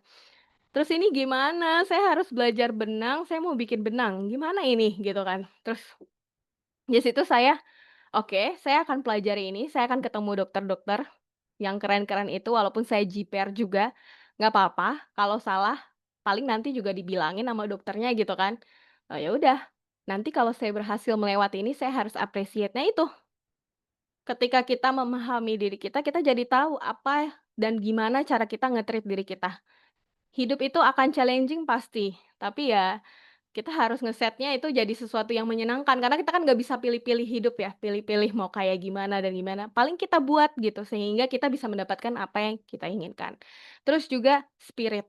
Nah, spirit itu kan tadi hubungannya sama semesta, karena, kenapa ini jadi penting juga ya, kita itu kalau tadi kita paham tadi ada komponen body, soul, and spirit, kita tuh kan juga, salah satu komponen tubuh ini kan kebanyakan energi ya. Kita makan sesuatu menghasilkan energi dan kita kalau mau bergerak seperti ini juga butuh energi gitu kan. Nah, spirit ini tuh juga ada salah satu hubungannya dengan energi gitu ya. Gimana cara kita tuh nanti bisa berkoneksi gitu ya dengan semesta ini, kita bisa lebih sensing, lebih peka lagi gitu ya. Nah, kenapa, juga ini menjadi penting ya, karena ketika kita udah dekat sama Tuhan atau Pencipta kita, kita jadi tahu tujuan inti dari kita hidup itu apa. Ya bermanfaat gitu kan, bukan yang dimanfaatin ya, tapi di sini bermanfaat yang membawa dampak yang positif gitu. Nah, makanya tadi, karena VUCA itu tadi, kita ada di dunia yang VUCA, tapi tentu kita ada antidotnya nih, kan kalau farmasi itu biasanya bahas antidotnya apa. Kalau parasetamol apa antidotnya, kayak gitu-gitu kan.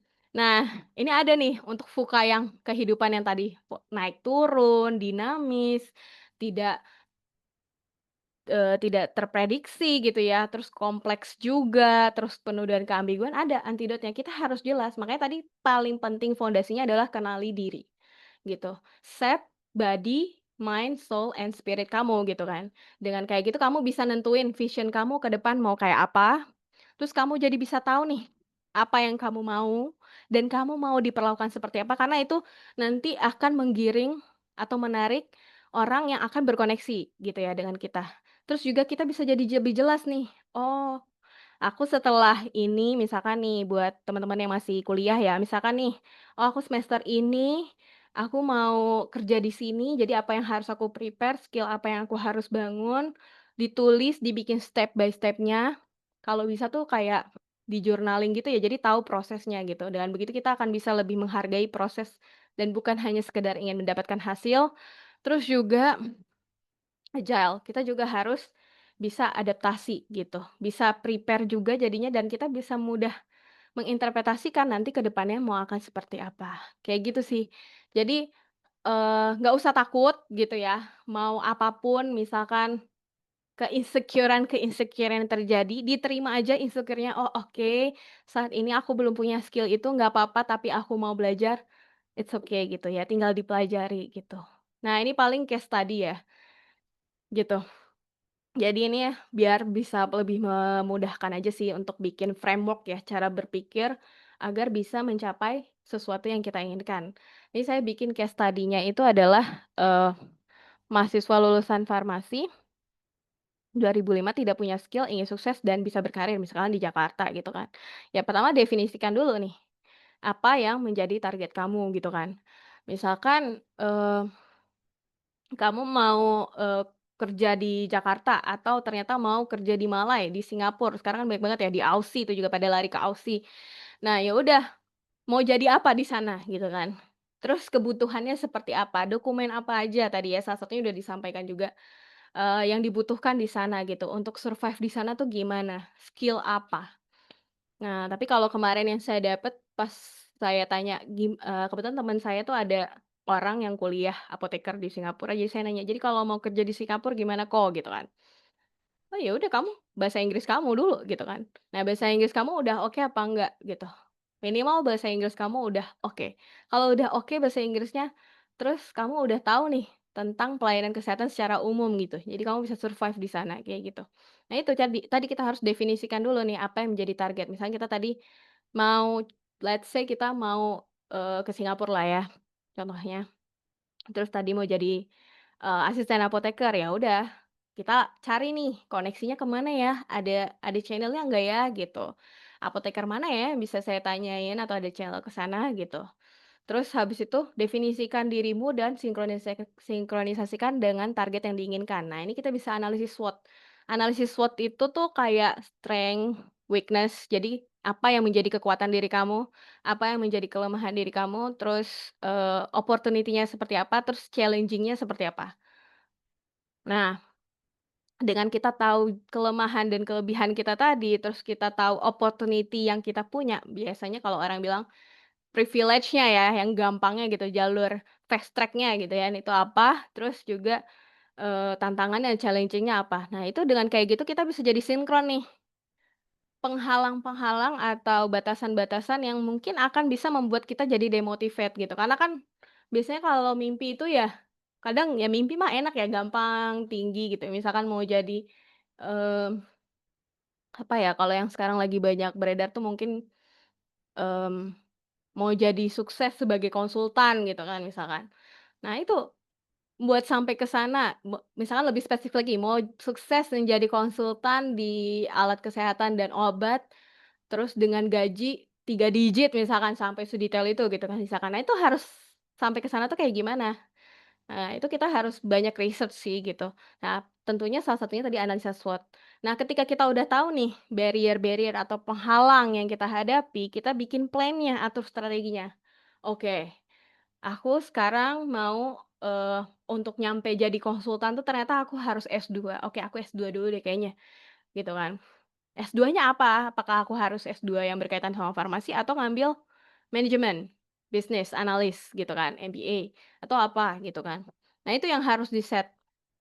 Udah dibuat plan, strategi, disesuaikan juga nih dengan kapasitas kita. Kita kan manusia juga pasti punya kekurangan dan kelebihan. Nah, itu yang sebenarnya kekurangan yang di SWOT tadi ini tuh perlu diurai agar kita bisa pertama menerima dulu nih kalau kita punya kekurangan.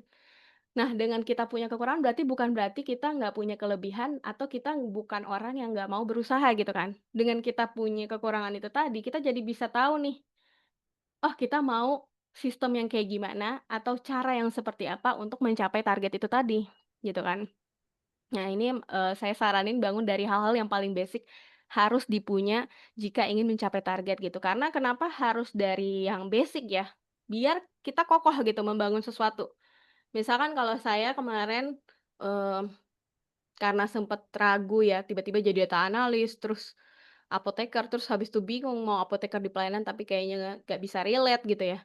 Akhirnya saya bangun, oh oke, saya bangun dulu nih, apa aja yang dibutuhin untuk jadi orang product eksekutif atau product development, terus keilmuan apa, terus teman-teman saya koneksi seperti apa yang saya harus bangun gitu. Akhirnya saya coba terus membangun dengan para profesional, salah satunya dengan dokter-dokter spesialis juga. Terus juga saya bangun juga diri saya dengan membaca buku-buku yang berkaitan dengan, nah, bagaimana sih orang-orang yang keren-keren, kan itu lingkungannya pada kayak keren-keren gitu kan. Karena kan saya mau menjadi orang produk nih, tentu saya harus dekat nih dengan, market atau dengan user atau dengan pengguna yang mau nanti saya akan coba approach. Karena kan kebetulan saya di bidang marketing jadi menjual ya. Nah itu saya bangun gitu, ketika fondasinya itu udah kita bentuk, jadi kita nanti jelas nih ke atasnya mau mau seperti apa. Misalkan jadi konsultan, atau jadi bisnis woman gitu ya, atau jadi, apalagi biasanya pengusaha yang punya pabrik misalkan kayak gitu. Nah itu dibangun dulu fondasi-fondasi itu karena nggak bisa instan gitu kan untuk mencapai sesuatu yang besar itu tadi. Nah, ketika kita udah bangun yang basic ini, fondasinya kita akan menjadi pribadi yang kuat. Nah, kenapa? Kan tadi saya udah bilang juga ya, dunia ini VUCA gitu kan ya, volatile, uncertainty tadi ya, nggak stabil dan sebagainya. Nah, tapi kan kita hanya adalah sosok manusia yang berada di sebuah peradaban. Nah, ketika kita punya fondasinya, kita nggak akan mudah terpengaruh gitu dengan perubahan itu. Kita akan menjadi pribadi yang kuat. Jadi mau apapun yang kayak viral nggak langsung gampang, "Oh itu lagi viral ya? Aku ikut ah, aku mau ikutan yang viral itu," gitu. Nah, nggak gitu. Kita jadi tahu, "Oh enggak, aku nggak bisa ikut yang viral itu karena aku udah tahu diri aku tuh nggak fokus di bidang itu," gitu kan. "Ya itu kamu aja, kamu cocok kayaknya," gitu kan. Nah, nggak apa-apa, itu akan menjadi sesuatu yang kita jadi lebih efektif memakai energi kita dan apa yang baik buat diri kita gitu, kalau kita tadi nggak gampang keikutan yang viral gitu ya, dan kita punya fondasinya itu. Nah, terus selanjutnya kalau kita udah punya plan, atur strateginya, kita lakukan dengan konsisten dan komitmen. Ini yang paling gak gampang. Karena saya sendiri juga untuk membangun sebuah habit yang positif ya, sesimpel olahraga tadi itu aja, saya harus berkali-berkali bilang, "Ayo, ini penting banget." Apalagi misalkan udah masuk usia, bagi perempuan tuh kan ada ya usia-usia yang kayak rawan gitu kan. Nah, itu kita harus sadari, kita harus bukan cegah ya, berstrategi agar tidak seperti itu gitu ya. Misalnya sehat sampai usia berapa gitu kan, maunya sehat terus kan. Nah itu, kenapa menjadi olahraga itu penting. Nah ketika kita sadar dan kita jadi punya motivasinya buat konsisten dan komitmen itu akan jadi lebih mudah, kayak gitu. Ya tentunya terus kita udah konsisten dan komitmen pasti kan ada aja nih pengganggunya ya, entah temen yang kayak tiba-tiba, "Ah udahlah kita nge-hype aja, nggak usah lah olahraga, orang lu masih muda," misalkan, "orang kamu masih muda kok," kayak gitu kan. "Nggak usah lah diiniin." Nah itu tuh yang harus difilter tuh, nggak bisa. Ini udah menjadi penting, dimensi dia mungkin lagi ngajak yang seru-seruan, tapi dimensi aku sekarang udah mulai aware nih. Nah itu kita nggak bisa memaksakan ya bahwa dimensi saya dan dimensi teman-teman semua sama, nggak, kita beda dimensinya gitu, punya struggling-nya masing-masing. Tapi ketika kita tahu fondasinya, kita akan bisa berikan yang terbaik untuk diri kita dan kita akan selamat mencapai target yang kita inginkan, kayak gitu. Nah kurang lebih itu sih framework yang mungkin ini nanti bisa di-share juga, kalau ada yang butuh gitu ya PowerPoint-nya, sehingga nanti kita bisa, tracking gitu ya. Kita udah sampai di tahap yang mana nih gitu, dan kita mau mencapai targetnya seperti apa. Oke, itu aja dari saya, ini yang terakhir ya. Jadi intinya kesimpulannya adalah, ya era digital sebenarnya nggak cuman hanya era digital sekarang aja karena namanya era digital lagi penuh AI. Sebenarnya hidup ini dan dunia ini emang penuh ketidakpastian, tapi satu hal pasti kita bisa mempersiapkan diri. Nah, bukan hanya dengan upgrade skill, tapi juga dengan membangun fondasi. Fondasi apa tadi? Ya, sehat pikiran, sehat jiwa, sehat roh dan tubuh. Itu yang paling penting, kita harus setting kita mau kayak gimana. Nah, dengan fondasi ini kita bukan hanya bisa bertahan, tapi juga berkembang dan memberikan dampak. Ya, terutama itu tujuan kita adalah untuk bisa saling memberikan kebermanfaatan satu sama lain. Oke, itu sekian dari saya, kurang lebihnya mohon maaf. Assalamualaikum warahmatullahi wabarakatuh. Terima kasih. Waalaikumsalam warahmatullahi Sorry wabarakatuh. kalau kecepatan. Baik, terima kasih kepada Kak Amel atas pemaparannya, sangat menginspirasi sekali ya. Kemudian untuk sekarang kita mungkin masuk ke sesi tanya jawab. Bagi teman-teman yang ingin bertanya, silakan menuliskan pertanyaan di kolom chat atau bisa langsung raise hand. Nanti kita akan tanya kepada pemateri kita.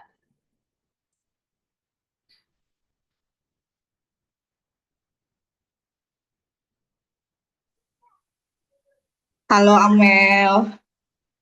Oh, Kak Nia.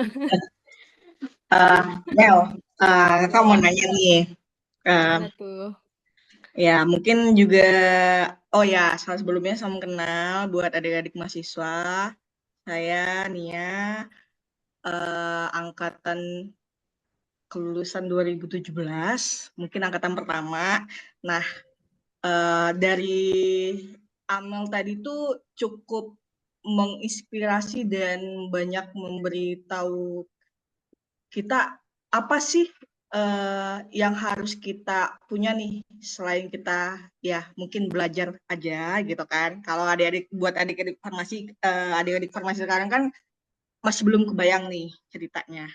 Mungkin dari Amel ngejelasin dari sisi yang mereka nggak terjun langsung ke pelayanan, tapi sebenarnya saya kan kerja di rumah sakit ya.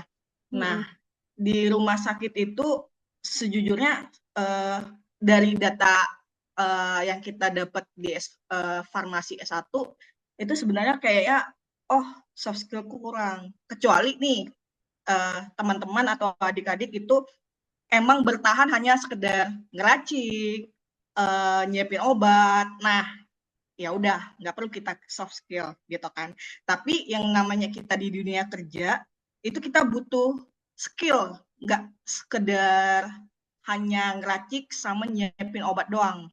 Nah, saya kebetulan nggak lanjut apoteker. Cuman saya berpikir nih gini, saya kerja di rumah sakit, saya nggak lanjut apoteker, tapi mengikuti perkembangan zaman, di rumah sakit itu sekelas S1 atau ya S1 itu udah nggak dianggap TTK lagi sekarang, benar kan? Nah, saya harus upgrade nih, apa yang bisa saya pertahanin buat saya masih kerja di rumah sakit. Kalau misalnya saya nggak ada mengajukan menambahkan soft skill saya, ya otomatis saya akan di-cut, ya kan? Karena untuk perizinan S1 udah nggak ada lagi, gitu.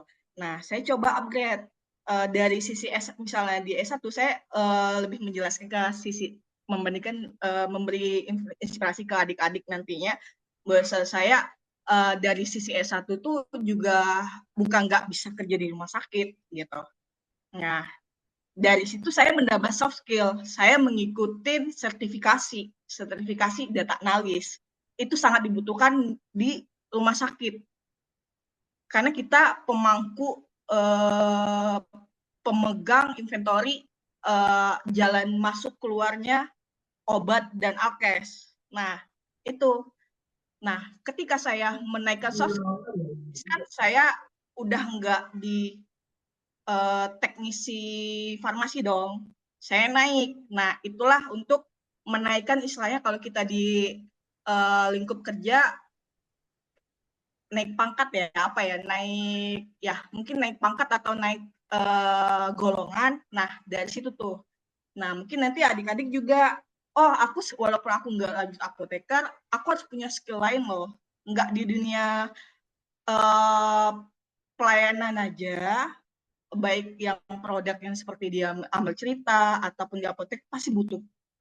Karena untuk perkembangan zaman sekarang aja dari resep yang manual itu udah ke digital. Dari perhitungan racikan manual itu udah ke digital. Itu yang udah saya alamin di rumah sakit tempat saya kerja sekarang gitu. Nah, pertanyaannya nih Mel, dari menurutku ya challenge apa nih yang bisa diterapin dari adik-adik mahasiswa nih buat sekarang nih, buat menaikkan soft skill, nggak hanya di dunia mereka harus, oh aku masuk nih kuliah jam segini udah pulang, nggak gitu. Jadi kayak apa nih yang mesti ditambahin nih biar mereka lebih terpacu nih, oh selain aku bisa ikutin perkuliahan, aku punya skill lain yang bisa aku luangkan waktuku buat ikut ke sini. Jadi nambah soft skill. Misal mungkin dari adik-adik bisa challenge salah satunya mengikuti PKM, ya kan? Nah, challenge diri tuh bisa. Nah, menurut Kak Amel nih, apa yang bisa mereka upgrade dari sisi mahasiswa nih selain kuliah, datang kuliah, lab, pulang gitu aja. Mungkin ada tips dan trik buat adik-adik mahasiswa karena audiens kita juga banyak mahasiswa kan. Nah, mungkin bisa Kak Amel bantu nih tips and trik buat adik-adik yang baru mahasiswa di Farmasi Unja sekarang ini apa nih yang bisa menaikin soft skill mereka selagi mereka di jenjang di mahasiswa perkuliahan. Gitu, Mel. Oke. Terima kasih Kak Nia atas pertanyaannya. Nah ini jadi kalau skill mungkin kalau aku refleksiin diri aku kalau misalnya aku posisinya juga kuliah ya gitu ya. Dan aku melihat fenomena ini aku bakal mikir, "Ah, aku akan belajar communication skill." Jadi gitu. Jadi aku akan memaksimalkan potensi communication skill itu dulu. Terus juga aku bakal bikin diri aku jadi tahu semua update teknologi atau aplikasi apa aja sih yang basic banget harus diketahui gitu. Kayak sesimpel tadi Microsoft ya yang Word, Excel, terus sekarang ada Canva juga. Aku bakal mikir kayak gitu. Terus juga aku bakal juga membiasakan diri aku dengan AI karena sekarang di tuntutan kerja juga ada yang pakai AI. Jadi kita based on itu tuh prompt. Tapi walaupun itu kita nggak ambil itu sebagai ide orisinil ya. Kita hanya sebagai AI itu hanya sebagai untuk diskusi berpikir gitu. Jadi intinya nanti tetap dari manusia-manusianya sendiri kita diskusi gitu sama atasan juga. Itu yang pertama aku akan cari tahu dulu skill apa sih yang paling worth it gitu ya.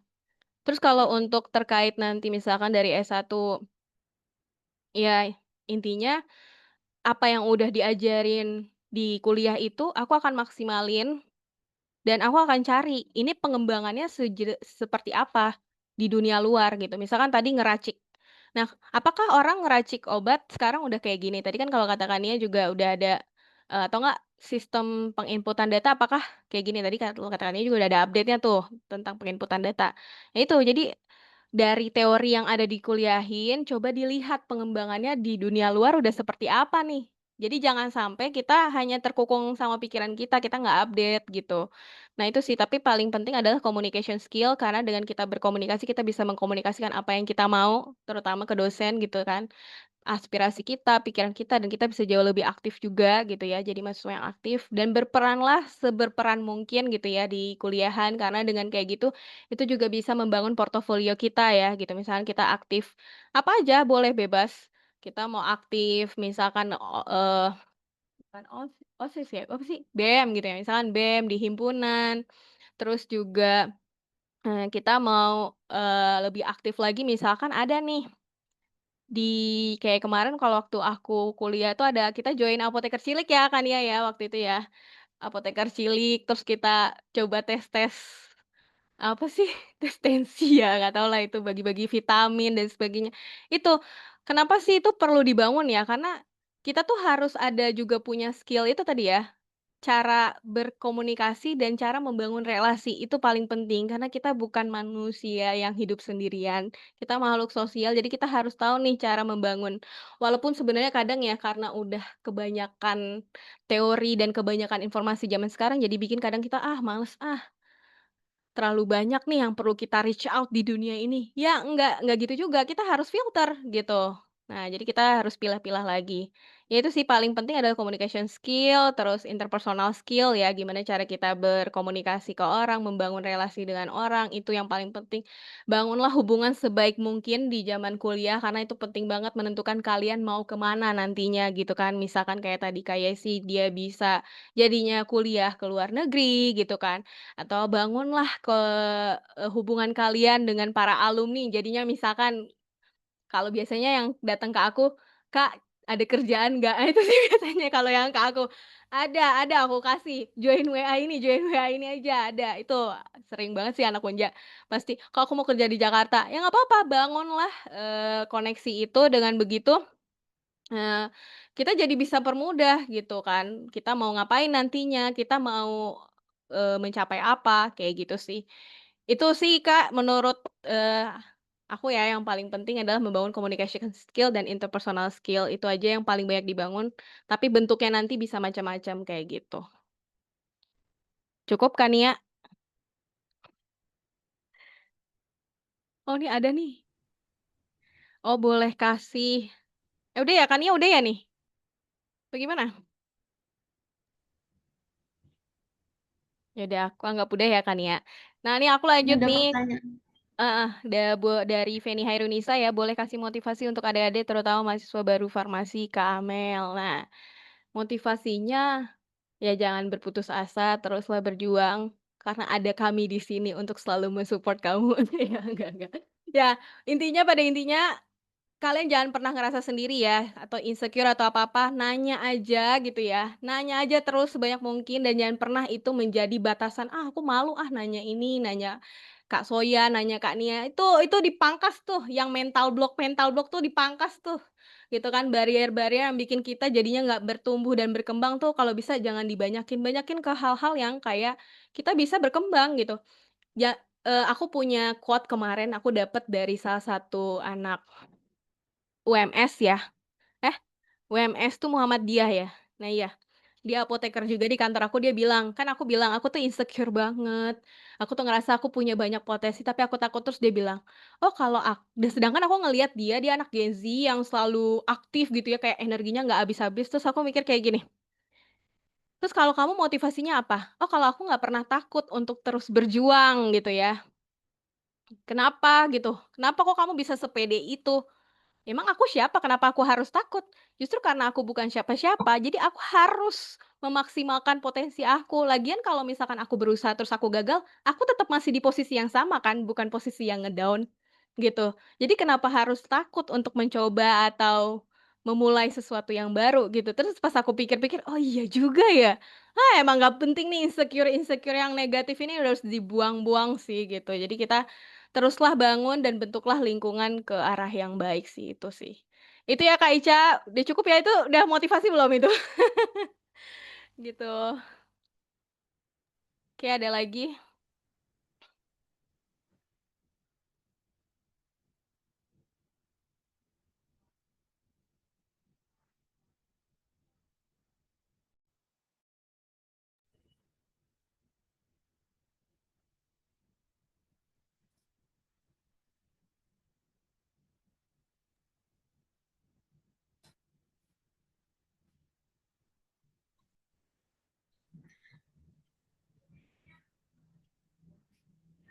Dari teman-teman, apa ada yang masih ingin bertanya?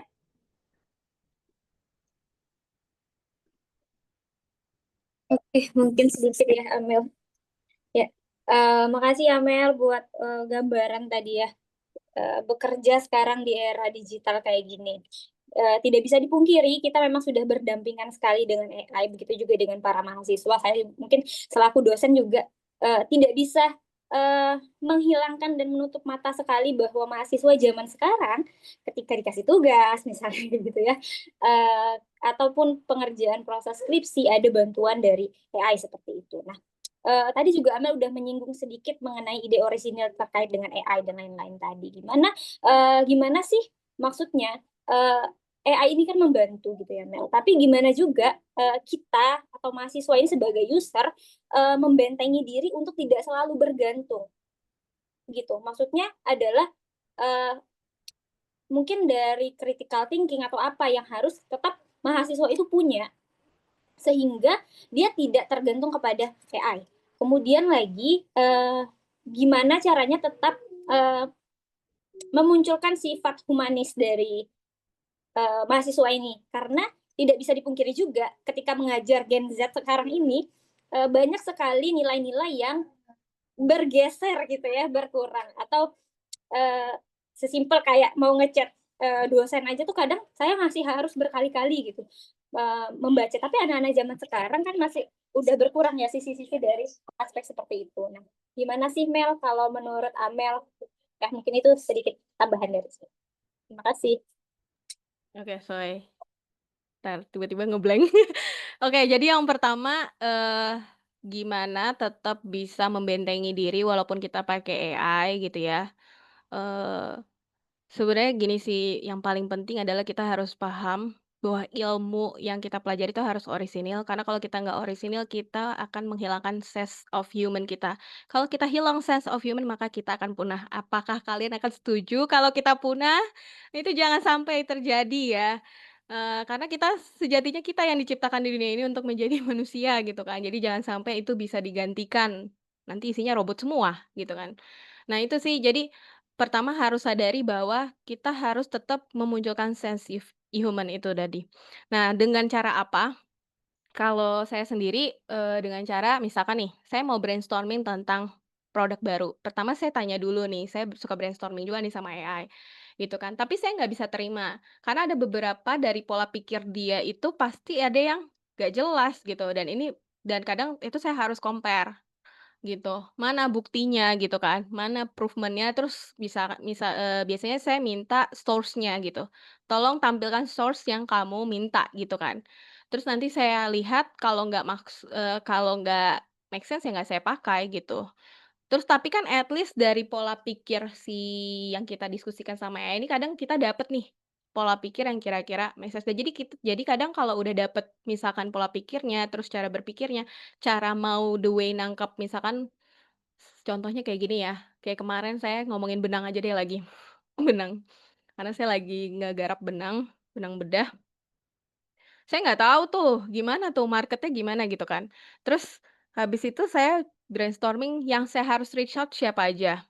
Nah itu misalnya saya udah dapet di AI. Saya nggak cukup hanya dari AI, jadi saya biasanya nanya sampai 5 sampai 10 orang, gitu. Saya udah nanya ke teman saya, waktu itu minta ke Soya juga ya, walaupun belum dapat jawaban. Karena kebetulan suaminya saya dokter juga. Terus habis itu, nanya ke teman-teman juga nih yang dokter, kayak gitu. Terus juga nanya ke ibu saya juga dokter, tapi dokter umum dan udah nggak update juga keilmuannya, makanya saya nggak bisa pakai banyak juga. Terus juga saya, nanya lagi nih ke spesialisnya yang memang ngelakuin bedah. Nah, akhirnya dengan begitu, oh iya nih matching nih, gitu.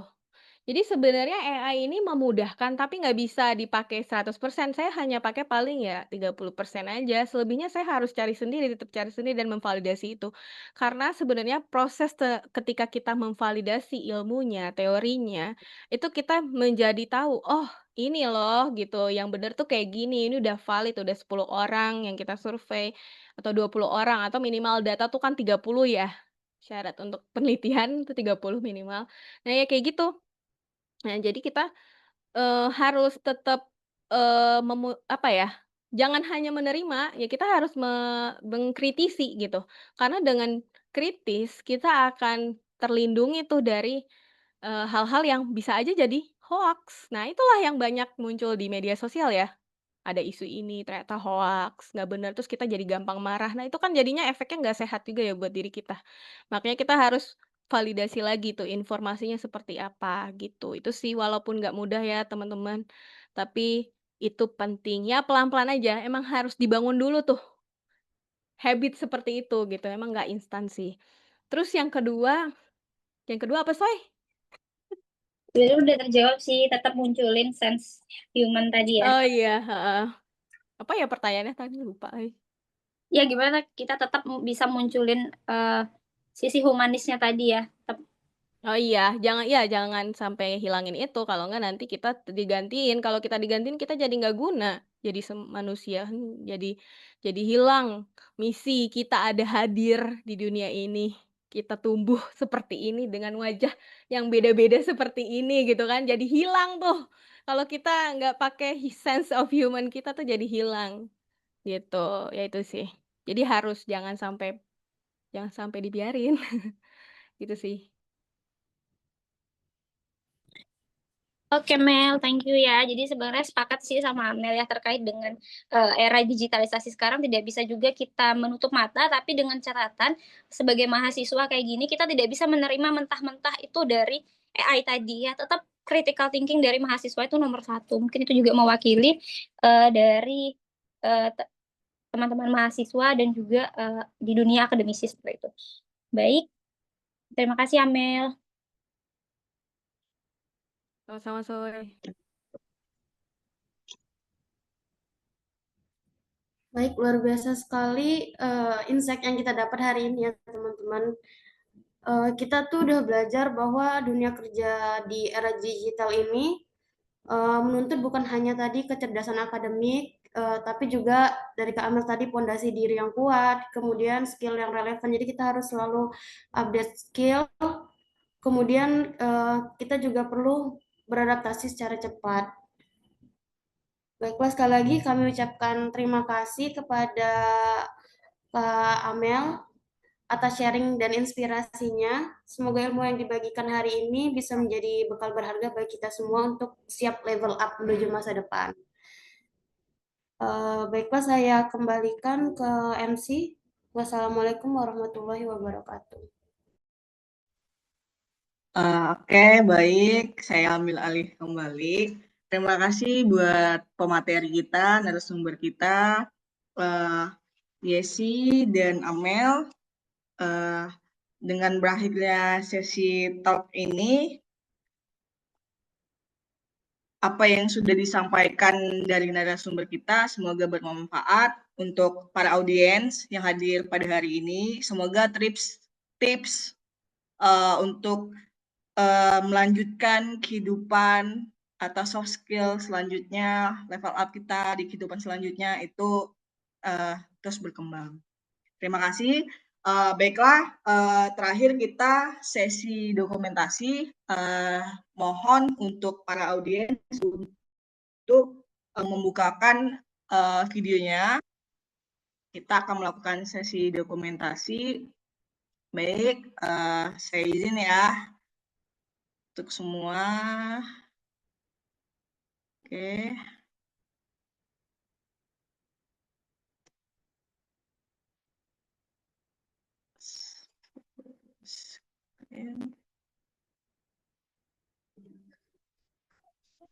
Oke, untuk slide selanjutnya.